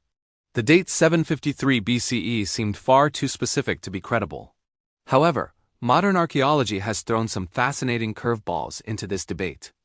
Excavations, particularly on the Palatine Hill, the very hill Romulus supposedly chose, have revealed some incredible finds. Archaeologists have uncovered evidence of simple huts, post holes cut into the bedrock that date back to the mid-8th century BCE. That's right around 750 BCE. This means that at the very time the legend says Romulus was plowing his city's boundary, there were indeed people living in a small settlement on the Palatine. Does this prove that a man named Romulus existed and was raised by a Volf? Of course not. But it does show that the traditional date isn't just a random number plucked from thin air. It corresponds with the earliest archaeological evidence for a permanent, organized settlement in the area that would become Rome. The legend might be a symbolic way of remembering a real historical process. The moment when scattered hilltop villages began to coalesce into a single, unified community. Let's think about what was happening in Italy during the 8th century BCE. This was a period of significant change. The Etruscans were rising to the north, Greek colonies were being established to the south, and various Latin tribes were competing for resources in between. The location of Rome was strategically brilliant. It was situated on several defensible hills, next to a crucial crossing point on the Tiber River, the Tiber Island, and had access to trade routes heading both inland and out to the sea. It was a natural hub for commerce and communication. So instead of a single founding event on one specific day, it's more likely that Rome's formation was a gradual process. Several small villages on the famous 7 hills, the Palatine, Capitoline, Aventine, and so on slowly grew and merged over time. They might have built a common defensive wall, established a shared marketplace on the low-lying ground that would become the Roman Forum, and created a collective religious and political identity. The story of Romulus and Remus could be a metaphor for this very process. The rivalry between the twins might represent the real-life rivalries between the leaders of these early hilltop communities. The eventual triumph of Romulus and the founding of a single city could symbolize the moment one of these communities, likely the one on the Palatine Hill, became dominant and unified the others under its leadership. The murder of Remus is a stark reminder that this process of state formation is often violent and ruthless. To build something new, the old must often be destroyed. So what about the date 753 BCE? Where did that come from? It was calculated much later by a Roman antiquarian named Varro. worked backward from historical records and consular lists to arrive at this specific year. For the Romans, having a precise founding date was important. It gave their history a definitive starting point and placed them on equal footing with the ancient cities of Greece. It was a matter of national pride. In the end, the story of Rome's founding is a perfect blend of myth and history, a testament to how societies construct their own past. The legend of Romulus provided the Romans with a powerful, dramatic narrative of their origins, one that shaped their values and their sense of destiny. Meanwhile, archaeology provides us with the physical evidence of the real-world processes that the myth symbolizes. It shows us the humble huts and simple pottery of the first Romans who settled those hills by the Tiber. The truth is likely somewhere in the middle. There wasn't a single founding moment on April 21, 753 BCE, but the mid-8th century BCE was undeniably the period when the settlement we call Rome truly began to take shape. The story of Romulus is not a literal history, but it is a historical truth in its own way. It tells us what the Romans believed about themselves, and that belief in turn drove them to conquer the world. The myth became a self-fulfilling prophecy. Thank you so much for joining me on this exploration of Rome's beginnings. It's a topic that beautifully illustrates how history is a conversation between stories and evidence. If you enjoyed this video, please give it a like, and don't forget to subscribe for more journeys into the ancient world. Let me know your thoughts in the comments below. See you next time. Welcome back to our journey through the annals of history. Today we're diving into chapter 14, where we explore the very dawn of Roman leadership, the first kings. Now, how does a small settlement on the Tiber River transform into a kingdom? It all starts with a myth, a legend so powerful it has echoed through millennia. It starts with Romulus. According to tradition, Romulus, the twin suckled by a she-wolf and descended from a god, wasn't just the founder of Rome. He was its very first king. After the legendary fratricide, where he killed his brother Remus in a dispute over the city's walls, Romulus stood as the sole ruler. His first task? To populate his new city. The legend tells us about the rape of the Sabine women, a dramatic and foundational story where Romulus and his followers abducted women from the neighboring Sabine tribe to secure wives and a future for Rome. While this story is brutal and morally complex, for the Romans, it symbolized the city's early struggles for survival and its ability to absorb other peoples. Eventually, a war with the Sabines ended not in conquest, but in a truce, leading to the joint rule of Romulus and the Sabine king, Titus Tatius. This co-regency set a precedent for Rome's future habit of sharing power. But a king cannot rule alone. Even a legendary figure like Romulus needed a system, a structure to manage his burgeoning city-state. This is where we see the seeds of Roman governance being planted. Romulus is credited with establishing Rome's most enduring political institution, the Senate. He selected 100 of the most noble and wise men from the leading families, the paters, or fathers, to serve as his council of elders. This was the original Roman Senate. Their role was to advise the king, to offer counsel and consent on matters of state, war, and law. This wasn't a democracy in our modern sense, not by a long shot. The king held ultimate authority, the imperium, the power to command. But the creation of the Senate was a critical step. It established the principle that a ruler should listen to the wisdom of the community's elders. It created a class of aristocrats, the patricians, whose families would dominate Roman politics for centuries. Beyond the Senate, Romulus also organized the people.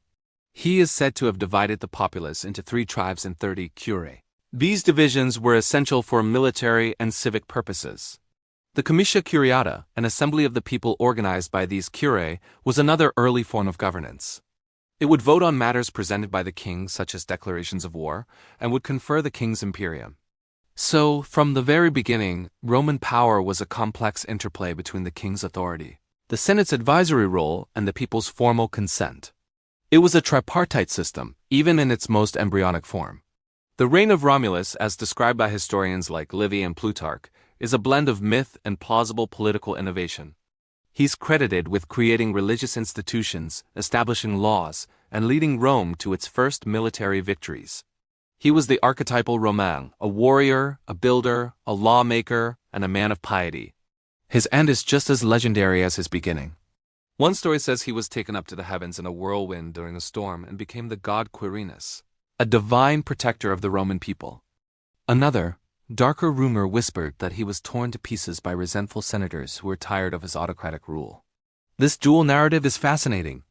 It shows us how the Romans both deified their founder and simultaneously recognized the dangers of absolute, unchecked power. After Romulus's disappearance, Rome didn't immediately crown a new king. There was an interregnum, a period between kings, where the senators took turns ruling for 5 days each. This practice itself reinforced the Senate's importance and prevented any single man from seizing power too quickly. It highlights a core tension in early Roman politics: the need for a strong single leader versus the fear of tyranny. This era of the first kings is shrouded in legend, and separating fact from myth is a challenge for modern historians. Archaeology can tell us about the growth of early Rome, the huts on the Palatine Hill evolving into a more complex settlement, but it can confirm the existence of a man named Romulus. What's truly important, however, is what these stories meant to the Romans themselves. The legend of Romulus provided them with a divine origin, a sense of destiny, and a blueprint for their core values: military strength, civic order, religious piety, and a complex system of shared governance. The foundation laid by this mythical first king was the bedrock upon which the entire Roman state would be built. The Senate he supposedly created would outlast the monarchy, guide the republic, and even survive into the imperial era. The idea of a ruler's power being granted by the people and tempered by aristocratic counsel would remain a central theme throughout Roman history. So, while we may never know the real story of Rome's first leader, the legacy of the myth of Romulus is undeniable. He was the first chapter in a story that would change the world. Join us next time as we continue our exploration of the Roman monarchy and meet the next kings who followed in Romulus's footsteps, each adding their own unique layer to the growing city of Rome. Thanks for watching, and don't forget to like and subscribe for more deep dives into history. See you then. Hey everyone, welcome back to our journey through the annals of Roman history. When you hear the words Rome and Sabines together, one dramatic and frankly quite violent story probably comes to mind: the infamous rape of the Sabine women. It's a tale of abduction and forced marriage that has been immortalized in art and literature for centuries. But what if I told you that this single, brutal event overshadows a much longer, more complex, and ultimately, far more constructive relationship between these two peoples? Today, we re-pulling back the curtain on the violence to explore the profound and peaceful Sabine influence that was absolutely crucial in shaping early Rome. We're going to look beyond the initial conflict to see a story of integration, cultural exchange, and shared destiny. This is the story of how two rival peoples became one, laying the groundwork for a future empire. So let's set the stage. Rome, in its infancy, was a city of ambitious men, but it had a critical problem: a severe shortage of women. According to the legend popularized by historians like Livy, Romulus, Rome's founder, tried to arrange marriages with neighboring peoples, but they all refused, looking down on the upstart city. Desperate, Romulus devised a plan. He invited the Sabines and other local tribes to a grand festival. In the middle of the celebrations, the Romans seized the young unmarried Sabine women and carried them off. It's a shocking story, and it led to immediate war. The enraged Sabine men, led by their king Titus Tatius, launched an attack on Rome to reclaim their daughters and sisters. The climax of this conflict is just as famous as the initial abduction. The battle raged in the heart of what would become the Roman Forum. Just as the fighting reached its peak, the Sabine women themselves intervened. They ran into the thick of the battle, holding up their newborn children. They stood between their fathers and brothers on one side and their new Roman husbands on the other. They pleaded for an end to the bloodshed, arguing that they were now bound to both sides. They didn't want to become widows or orphans in a single day. Their courageous act stopped the war in its tracks. It was a powerful, dramatic moment that forced both sides to confront a new reality. Their peoples were now inextricably linked by blood and family. This intervention is the pivotal moment where our story shifts from one of conflict to one of cooperation.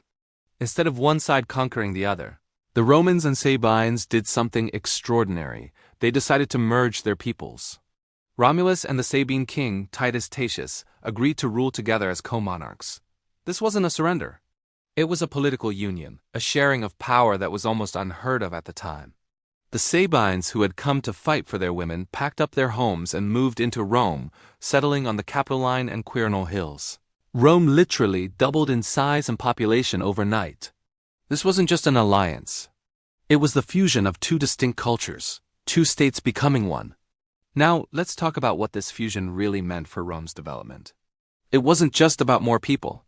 It was about new ideas, new customs, and new gods. The Sabines brought their own rich cultural and religious traditions with them. Many deities that became central to the Roman pantheon were actually of Sabine origin. Think of Quirinus, a war god who was so important that he eventually formed a triad with Jupiter and Mars. Quirinus was originally the principal Sabine deity. The name for Roman citizens, Quirites, is even thought to have derived from his name. This shows that the Romans didn't just tolerate Sabine religion. They actively incorporated it into the very core of their own spiritual identity. This willingness to adopt and adapt foreign gods would become a hallmark of Roman expansion for centuries to come. The Sabine influence extended deep into Rome's political and social fabric as well. The very structure of the early Roman state was transformed. Titus Tatius, the Sabine king, established new religious rites and brought Sabine families into the Roman aristocracy. The number of senators was increased to accommodate the new Sabine nobles. Some of Rome's most famous and powerful families, the Gentes, who would dominate Roman politics for generations, proudly traced their ancestry back to these Sabine origins. The Fabii, the Valeri, the Claudides were all powerful clans with Sabine roots. This integration at the highest levels of society ensured that the Sabine legacy wasn't just remembered. It was lived and perpetuated through the city's ruling class. This shared heritage was even reflected in the language and customs of daily life. Certain words, traditions, and even military practices were blended. For example, some historians suggest that the Roman shield, the scutum, might have been adopted from the Sabines. It demonstrates that the exchange wasn't one-sided. The Romans weren't just imposing their ways. They were smart enough to recognize and adopt superior or beneficial practices from their new countrymen. This cultural humility, this openness to outside influence, was a key ingredient in Rome's secret sauce for success. While other cities might have remained insular and closed off, Rome became a melting pot from its very beginning, constantly enriched by the peoples it absorbed. The joint rule of Romulus and Titus Tatius, though it ended with Tatius's early death, set a powerful precedent. It established the idea that Rome's strength lay not in ethnic purity, but in its capacity for inclusion. This was a radical concept in the ancient world. The story of the Sabine women, which began in violence, evolved into a foundation myth about unity and the creation of a shared identity. It became a story the Romans told themselves about who they were, a people forged from different stocks, brought together by necessity, and bound by shared family and destiny. The women who were once victims of abduction became revered as the mothers of the new, unified Roman people. So, when we look at the legacy of the Sabines, we see so much more than a single, violent event. We see the blueprint for Roman expansion. The pattern of conflict followed by integration, of conquering the people, and then making them Romans, was repeated time and time again throughout their history. The Sabine episode was the first and perhaps most important test of this model. It proved that Rome could grow not just by winning wars, but by turning enemies into allies and allies into fellow citizens. The peaceful integration of the Sabines enriched Rome's culture, strengthened its political structure, and expanded its population, giving the fledgling city the manpower and the diverse skill set it needed to survive and eventually thrive. In the end, the story of the Sabine influence is a testament to Rome's unique genius for assimilation. They took a situation that could have ended in mutual destruction and turned it into a cornerstone of their civilization. The dramatic tale of abduction and war makes for a great story, but the quieter, more lasting tale of cultural exchange, shared governance, and the merging of families is where the true historical significance lies. It was this peaceful integration that helped transform a small city of outcasts on the Tiber into the future masters of the Mediterranean world. The blood of the Sabines flowed just as strongly as the blood of the Latins in the veins of the Republic and the empire that followed. Thanks for joining me on this deeper dive into Roman history. If you enjoyed this look beyond the legends, make sure to like this video, subscribe to the channel, and hit that notification bell so you don't miss our next chapter. Let me know in the comments what other hidden histories you'd like to explore. Until next time. Hello everyone, and welcome back to our journey through the history of Rome. Today, we're diving into a fascinating and often overlooked chapter, The arrival of the Etruscans and how they fundamentally transformed a small Latin village into the city we know as Rome. Before the Romans were, well, the Romans, another powerful civilization dominated the Italian peninsula. These were the Etruscans, a people shrouded in mystery whose influence was the catalyst for Rome's rise. So who were they, and how did they lay the groundwork for an empire? Let's find out. The Etruscans were a vibrant and sophisticated civilization that flourished in ancient Italy, in a region we now call Tuscany. Their origins are still debated by historians. Some, like the ancient Greek historian Herodotus, believed they migrated from Lydia in modern-day Turkey. Others argue they were an indigenous Italian people. What we know for sure is that by the 7th century BC, their culture was distinct, wealthy, and incredibly advanced. They were master seafarers, controlling lucrative trade routes across the Mediterranean. They traded with the Greeks, the Phoenicians, and other major powers, bringing immense wealth and new ideas back to Italy. This economic power allowed them to build large, well-organized cities and expand their influence, eventually reaching the small cluster of villages on the Tiber River, the future site of Rome. One of the most visible impacts the Etruscans had was on technology and engineering. Early Rome was a collection of simple huts made of wattle and daub. The Etruscans brought with them sophisticated building techniques. They were masters of hydraulic engineering, a skill that was absolutely critical for Rome's development. Imagine the area around the Roman Forum today. It's a grand public space, but originally it was a swampy, unusable marshland between the Capitoline and Palatine Hills. It was Etruscan engineers who designed and built the Cloaca Maxima, or greatest sewer, a massive drainage system that channeled water away from the valley and into the Tiber. This engineering marvel didn't just reclaim land. It created the very heart of the city, the civic and commercial center where Roman life would unfold for centuries. This wasn't just a ditch. It was a complex, stone-lined channel, a testament to their advanced understanding of urban planning. Their architectural prowess didn't stop there. The Etruscans introduced the use of stone foundations, terracotta roof tiles, and the arch, a structural element that would become a hallmark of Roman engineering. Before the Etruscans, Roman structures were temporary and fragile. With these new technologies, they began to build for permanence. The iconic image of the Roman temple, with its high podium, deep porch, and frontal staircase, is a direct inheritance from Etruscan design. The Temple of Jupiter Optimus Maximus on the Capitoline Hill, Rome's most important early temple, was built under Etruscan kings and followed this exact blueprint. They taught the Romans how to build cities that last, setting a standard for grandeur and stability that would define Roman architecture for the next 1,000 years. Now let's talk about religion and culture.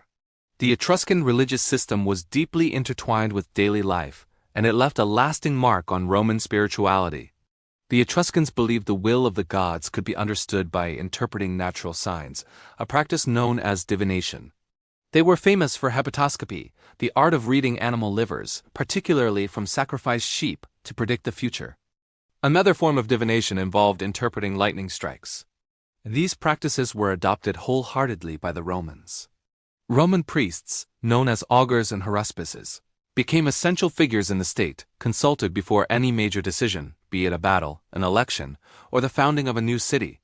This religious framework, this idea that the gods were constantly communicating with humanity, became a core part of the Roman worldview.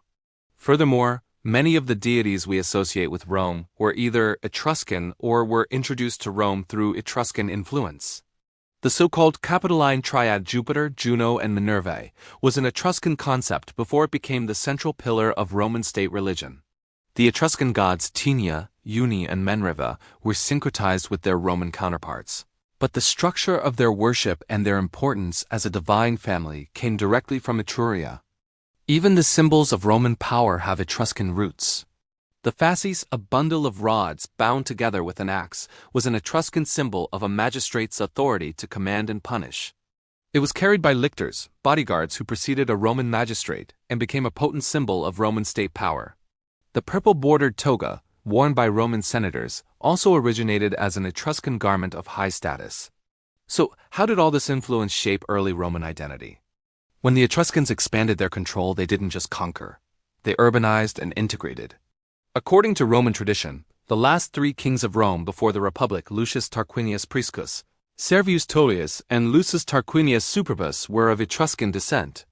During their rule, Rome transformed from a pastoral backwater into a true city-state.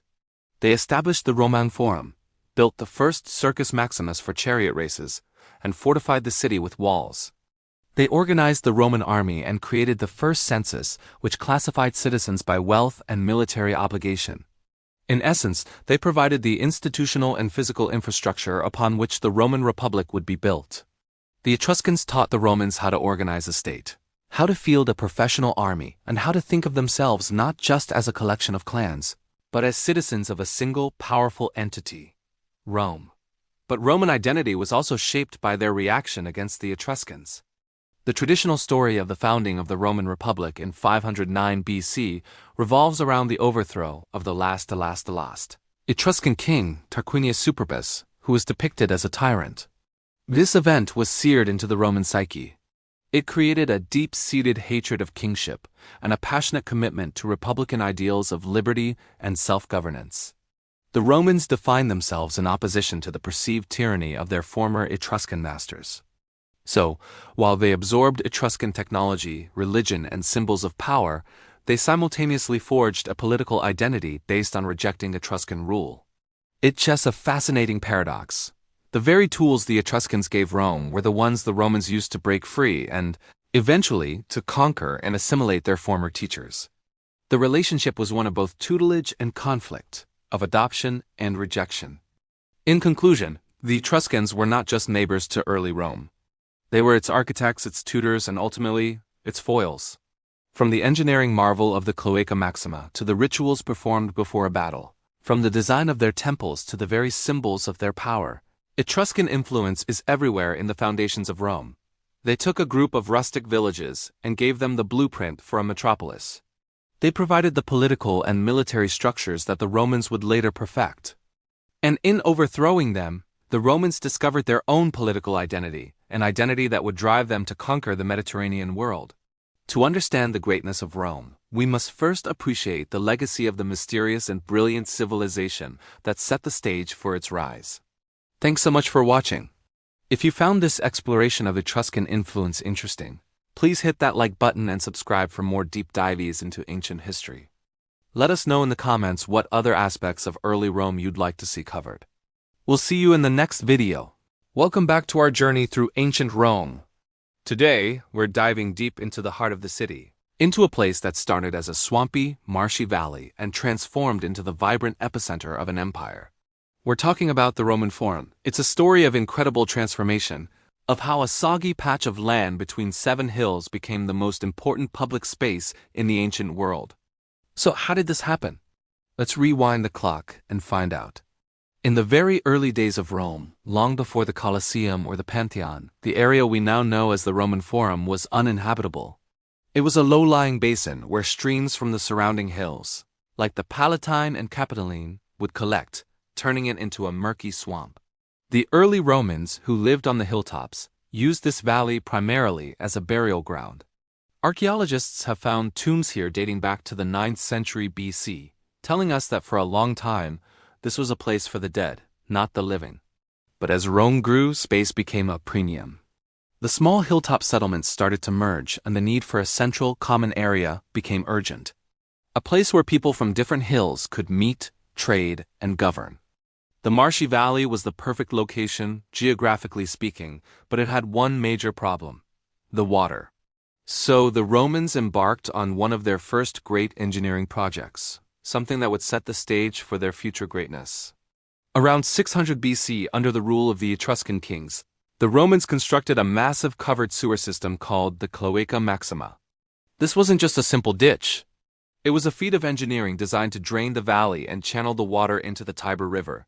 With the land finally drained and paved, the Forum was born.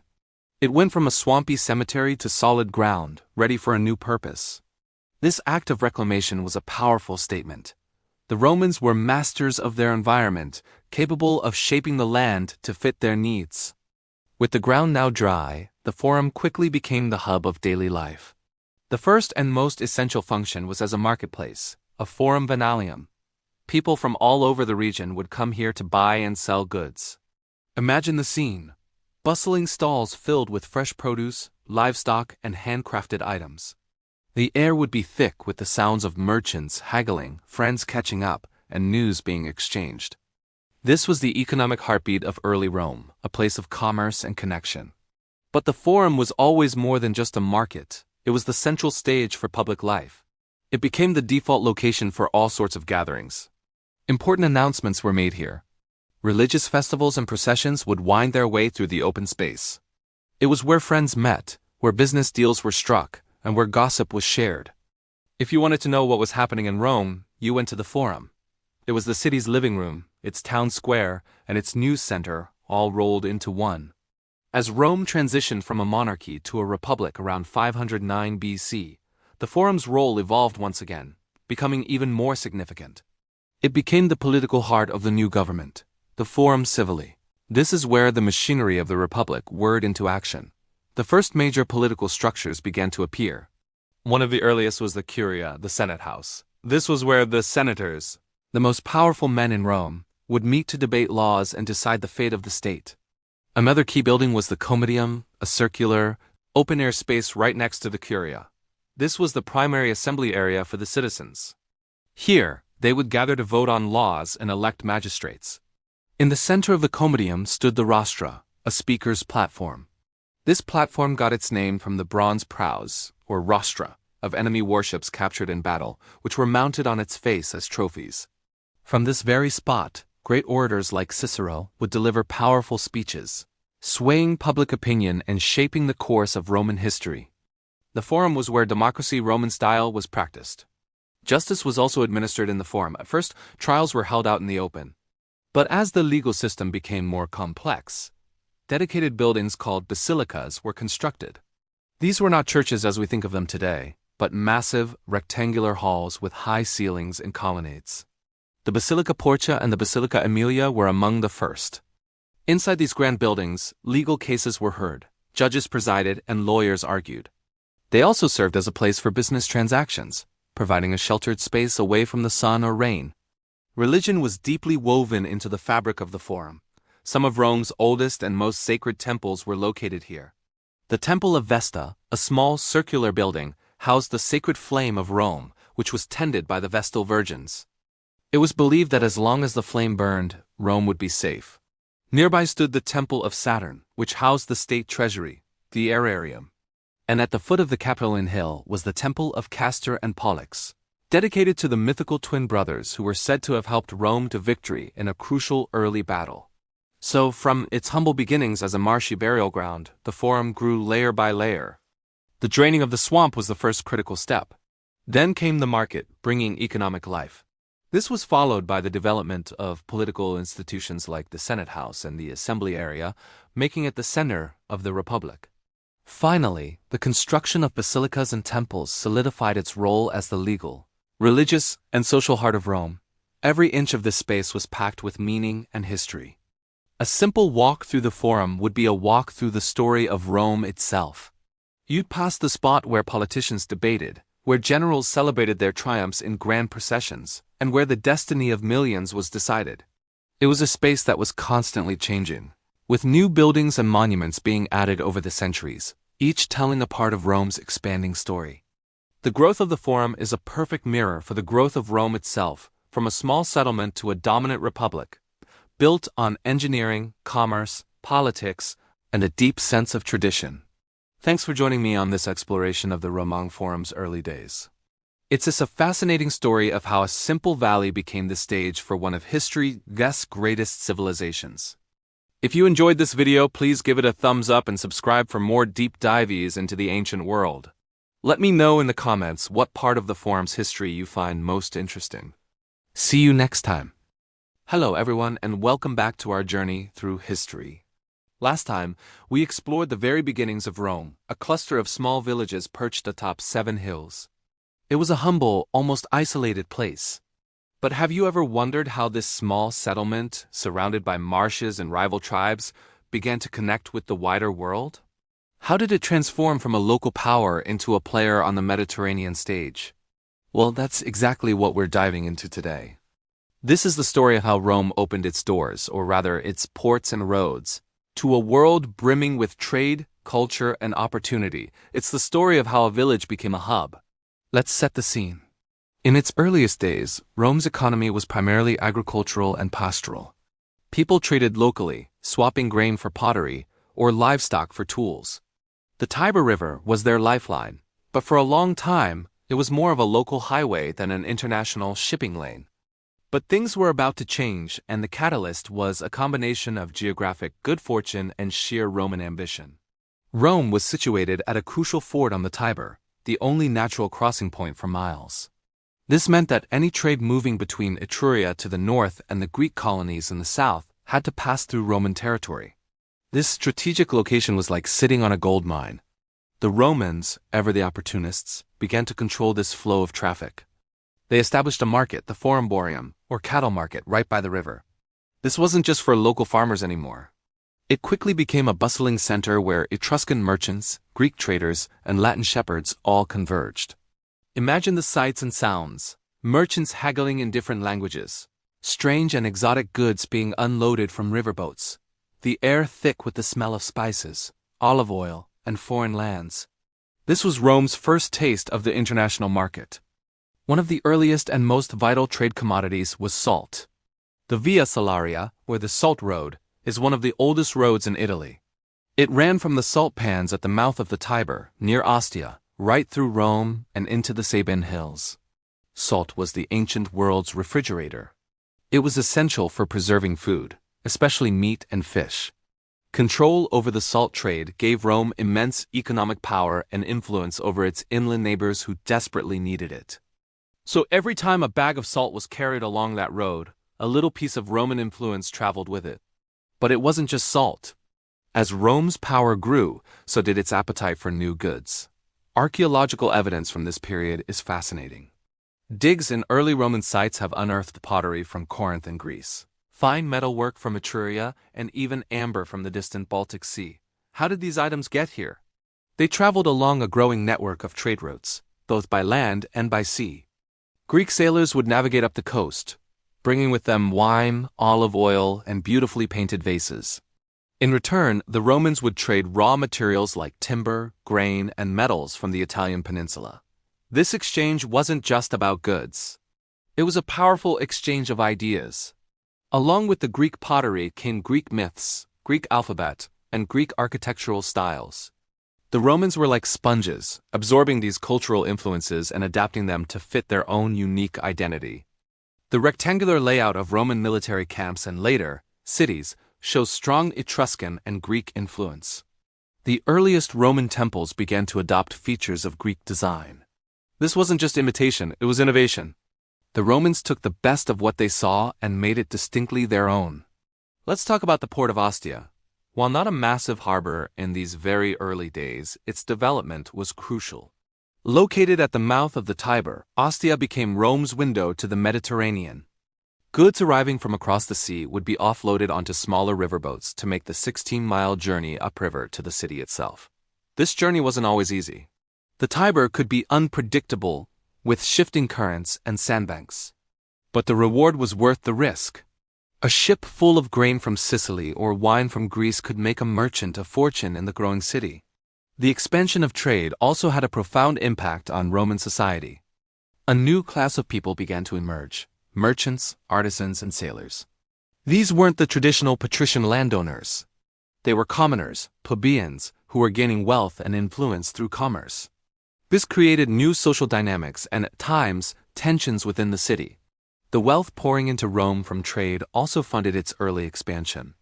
It paid for soldiers, built walls, and constructed the first major public works, like the Cloaca Maxima, the great sewer that drained the marshy land of the Forum, making it the true center of the city. Think about the journey of a single amphora, a clay jar, filled with Greek wine. It would have been loaded onto a ship in a bustling Greek port, sailed across the Ionian and Tyrrhenian seas, navigating by the stars, braving storms and the threat of pirates. It would arrive at Ostia, be transferred to a smaller river barge and pulled up the Tiber against the current. Finally, it would be unloaded at the Forumborium in Rome to be sold to a wealthy patrician for his banquet. That single journey connects dozens of people and multiple cultures. It's a physical representation of Rome's growing web of connections. This expansion wasn't always peaceful. Trade and conflict often went hand in hand. As Rome's commercial interests grew, they inevitably clashed with those of their neighbors. Control over trade routes became a reason for war. The early conflicts with the Etruscan city of Veii, for example, were partly about controlling the Tiber Valley and the lucrative trade that passed through it. Every victory brought new territories, new resources, and new markets under Roman control, creating a self-perpetuating cycle of expansion. The Roman legionary and the Roman merchant, in a way, marched side by side, one securing the territory that the other would then exploit for economic gain. So, when we picture early Rome, we shouldn't just see a collection of huts on a hill.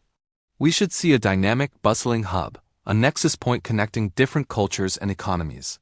The clatter of wagons on the Via Salaria, the shouts of sailors on the Tiber, the diverse languages spoken in the Forum Boarium, these were the sounds of a city on the rise. It was through these early trade connections that Rome first made its name known beyond its 7 hills. The city was learning, growing, and building the foundations of an economic powerhouse. The goods arriving from afar were more than just commodities. They were carriers of culture, technology, and the seeds of a future empire.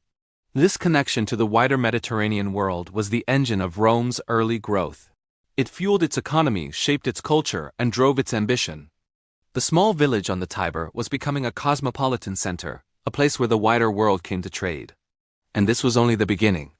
This growing network would one day become the circulatory system of a vast empire, carrying goods, ideas, and legions to the farthest corners of the known world. Thanks so much for watching. It's incredible to see how these early tentative steps into international trade set the stage for everything that was to come.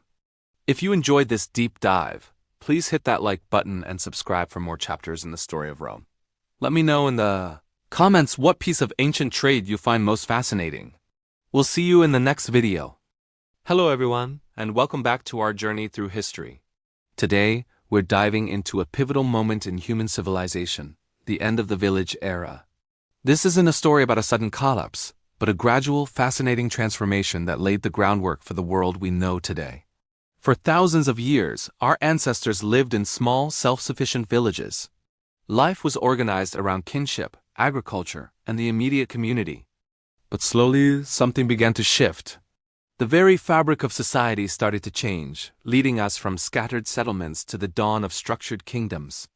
So what sparked this monumental change? It wasn't one single event. Instead, it was a combination of factors that snowballed over generations. One of the most significant drivers was agricultural surplus. As farming techniques improved with innovations like irrigation and better tools, communities started producing more food than they needed just to survive. This surplus had a ripple effect. It meant that not everyone had to be a farmer. People could specialize in other crafts, pottery, weaving, metalworking, and perhaps most importantly, building. This surplus also became a form of wealth, something to be managed, protected, and sometimes fought over. This leads us to the second major factor, population growth. With more food available, populations in these villages began to expand. What was once a small hamlet of a few families grew into a bustling town with hundreds, even thousands of people. Living in such close quarters with so many others created new challenges. Disputes over land, water rights, and resources became more common and more complex. The old ways of resolving conflicts through informal chats with village elders started to become inefficient. A more formal system was needed to maintain order and ensure the community could function smoothly. At the same time, we see a remarkable shift in the physical landscape. For centuries, wood and mud brick were the primary building materials. They were readily available and easy to work with. But as settlements grew in size and importance, so did the need for permanence and defense. This is where stone enters the picture. Building with stone was a game changer. It was durable, defensible, and the powerful symbol of permanence and power. Think about it. A wooden palisade might last a decade, but a stone wall could stand for centuries. The shift from wood to stone wasn't just a change in material. It was a change in mindset. People were no longer just building for the present. They were building for the future, for their children and their children's children. Constructing monumental stone structures like city walls, granaries, and temples required something unprecedented: mass organization of labor. You couldn't just get a few neighbors together to build a massive stone wall. It required planning, engineering, and coordinating hundreds of workers over long periods. Who had the authority to command such a workforce? This is where we see the evolution of leadership. The informal village chief, often chosen for their wisdom or hunting prowess, began to transform into a more powerful, centralized figure. This leader was the one who could organize large-scale projects, manage the food surplus, and command a fighting force to defend the growing town. As these settlements grew into proto-cities, social structures became more complex and stratified. The simple, egalitarian life of the village gave way to a more hierarchical society. At the top were the leaders, the chieftains or early kings, along with a burgeoning class of priests, who often held immense power through their connection to the gods and their knowledge of rituals and calendars. Below them were the skilled artisans, the merchants, and the soldiers. And at the bottom of the pyramid were the farmers, the backbone of the entire system, whose labor fed everyone else. This increasing complexity demanded new forms of organization. This is where clans, which were essentially extended family groups, played a crucial role. In the old village system, clans were the basic social unit. Now they started to evolve. The most powerful clans often became the ruling dynasties. They formed the core of the early government. These clans weren't just families anymore. They were becoming the first institutions. They established the rules, collected taxes often in the form of grain, and dispensed justice. They created the earliest forms of bureaucracy to manage the city's resources and the earliest legal codes to resolve disputes. The Council of Clan Elders transformed into a royal court or advisory council. This transition also had a profound impact on identity. In the village era, a person's identity was tied to their family and their immediate settlement. But as these settlements merged and grew, a new, larger identity began to form. People started to see themselves not just as a member of a clan, but as a citizen of a city or a subject of a kingdom. This shared identity was reinforced by common language, shared religious beliefs centered around city gods, and of course the king, who became the living symbol of the entire state. The monumental temples and palaces built from stone served as physical anchors for this new collective identity. They were a constant reminder of the power and permanence of the kingdom. Of course, this transition wasn't always peaceful. The concentration of wealth and population made these emerging cities prime targets for raids. The need for defense spurred military innovation and the rise of a professional warrior class. Sometimes, expansion was driven by conquest, as one powerful town subjugated its neighbors, forcing them into a larger political entity.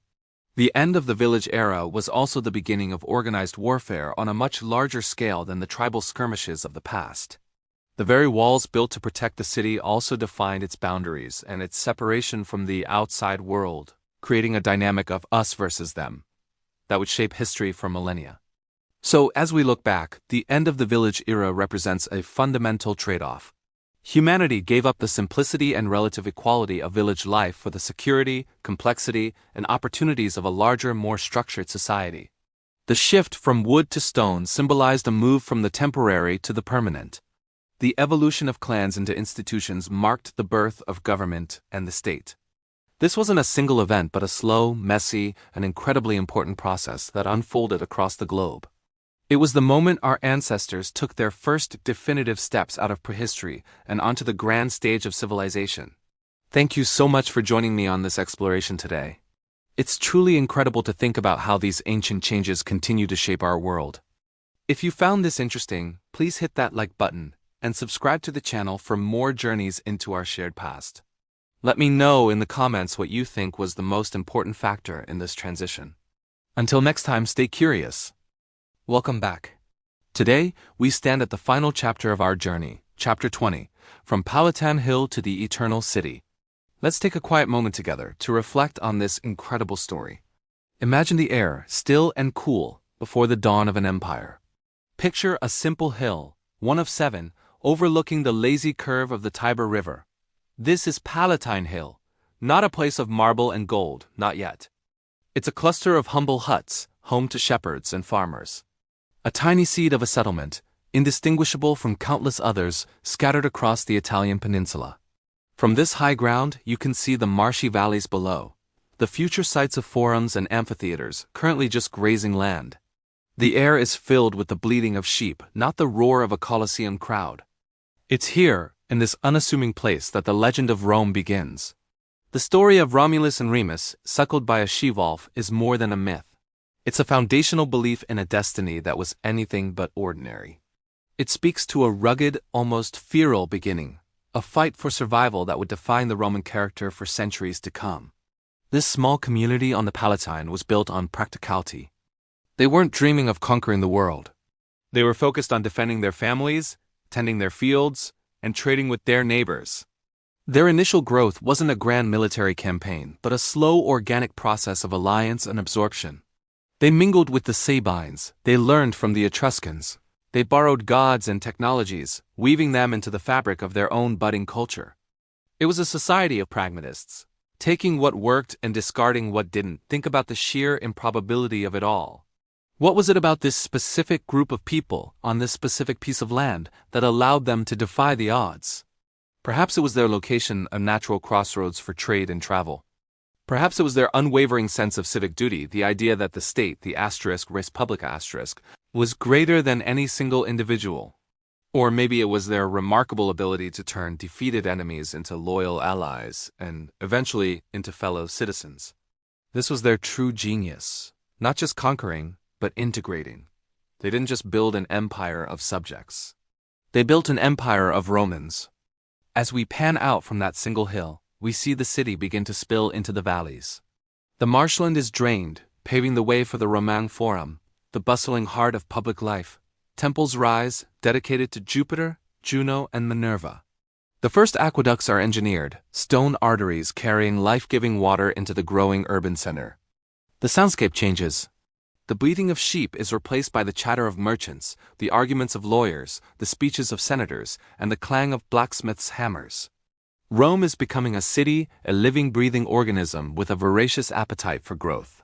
The Republic is born from the overthrow of kings, a bold declaration that power should rest with the people, or at least with its chosen representatives. This ideal, though often strained and contested, fuels an explosive expansion. Legionaries, citizen soldiers, march out from the city gates, first to unify Italy, then to challenge Carthage for control of the Mediterranean. With each victory, wealth, slaves, and new ideas flow back to Rome, transforming it further. The city becomes a magnet drawing people from every corner of the known world. Greeks, Egyptians, Gauls, Syrians, they all come, bringing their gods, their foods, and their talents, creating a cosmopolitan hub unlike any the world had ever seen. But this growth comes at a cost. The old republic, designed to govern a city-state, buckles under the weight of an empire. Civil wars scar the landscape, pitting general against general, brother against brother. From this chaos, one man, Augustus, emerges. He doesn't call himself a king, but he ushers in an era of unprecedented peace and stability, the Pax Romana. Under his guidance, Rome is reborn in marble. The city of brick becomes a city of splendor, a testament to its own power and permanence. The Pantheon, with its breathtaking dome, reaches for the heavens. The Colosseum rises, an arena for spectacle on a terrifying scale. 1 million people now call Rome home. This is the city that becomes an idea. The eternal city. It's no longer just a place on a map, it's a concept. It represents law, order, engineering, language, and a multicultural identity that spans from the misty shores of Britain to the desert sands of Mesopotamia. The roads that radiate from the golden milestone in the Forum are more than just transport routes. They are conduits of a unified culture. A person could travel for thousands of miles and still be within the embrace of Rome, governed by its laws, protected by its legions, and connected by its language. Even as the Western Empire eventually crumbles, the idea of Rome endures. Its legal codes become the foundation for modern law. Its language, Latin, evolves into the Romance languages spoken by hundreds of millions today. Its architecture inspires builders for millennia. Its story becomes the benchmark against which all future empires are measured. The city itself lives on, becoming the center of a new spiritual empire, the heart of Christendom. The old temples are converted into churches. The seat of the Caesars becomes the seat of the popes. The spirit of Rome adapts, transforms, and refuses to die. So let us end where we began, in quiet contemplation. Stand again in your mind on that quiet Palatine Hill. Feel the breeze. Look out over the modern city of Rome, a sprawling metropolis where layers of history are visible on every street corner. The ruins of the Forum stand beside Renaissance churches and bustling modern avenues. The past is not buried here. It lives and breathes alongside the present. From a few huts on a hill to the eternal city. It is a story of ambition, brutality, genius, and resilience. It is the story of how a small settlement, through a unique combination of fortune, ferocity, and foresight, grew to shape the entire course of Western civilization. The legacy of Rome is not just in the stones and the ruins. It is in our languages, our laws, our governments, and our very way of thinking. It is an echo that has never faded. A quiet, powerful, and truly eternal presence. Thank you for joining me on this incredible journey. Please like, subscribe, and continue to explore the endless stories history has to tell.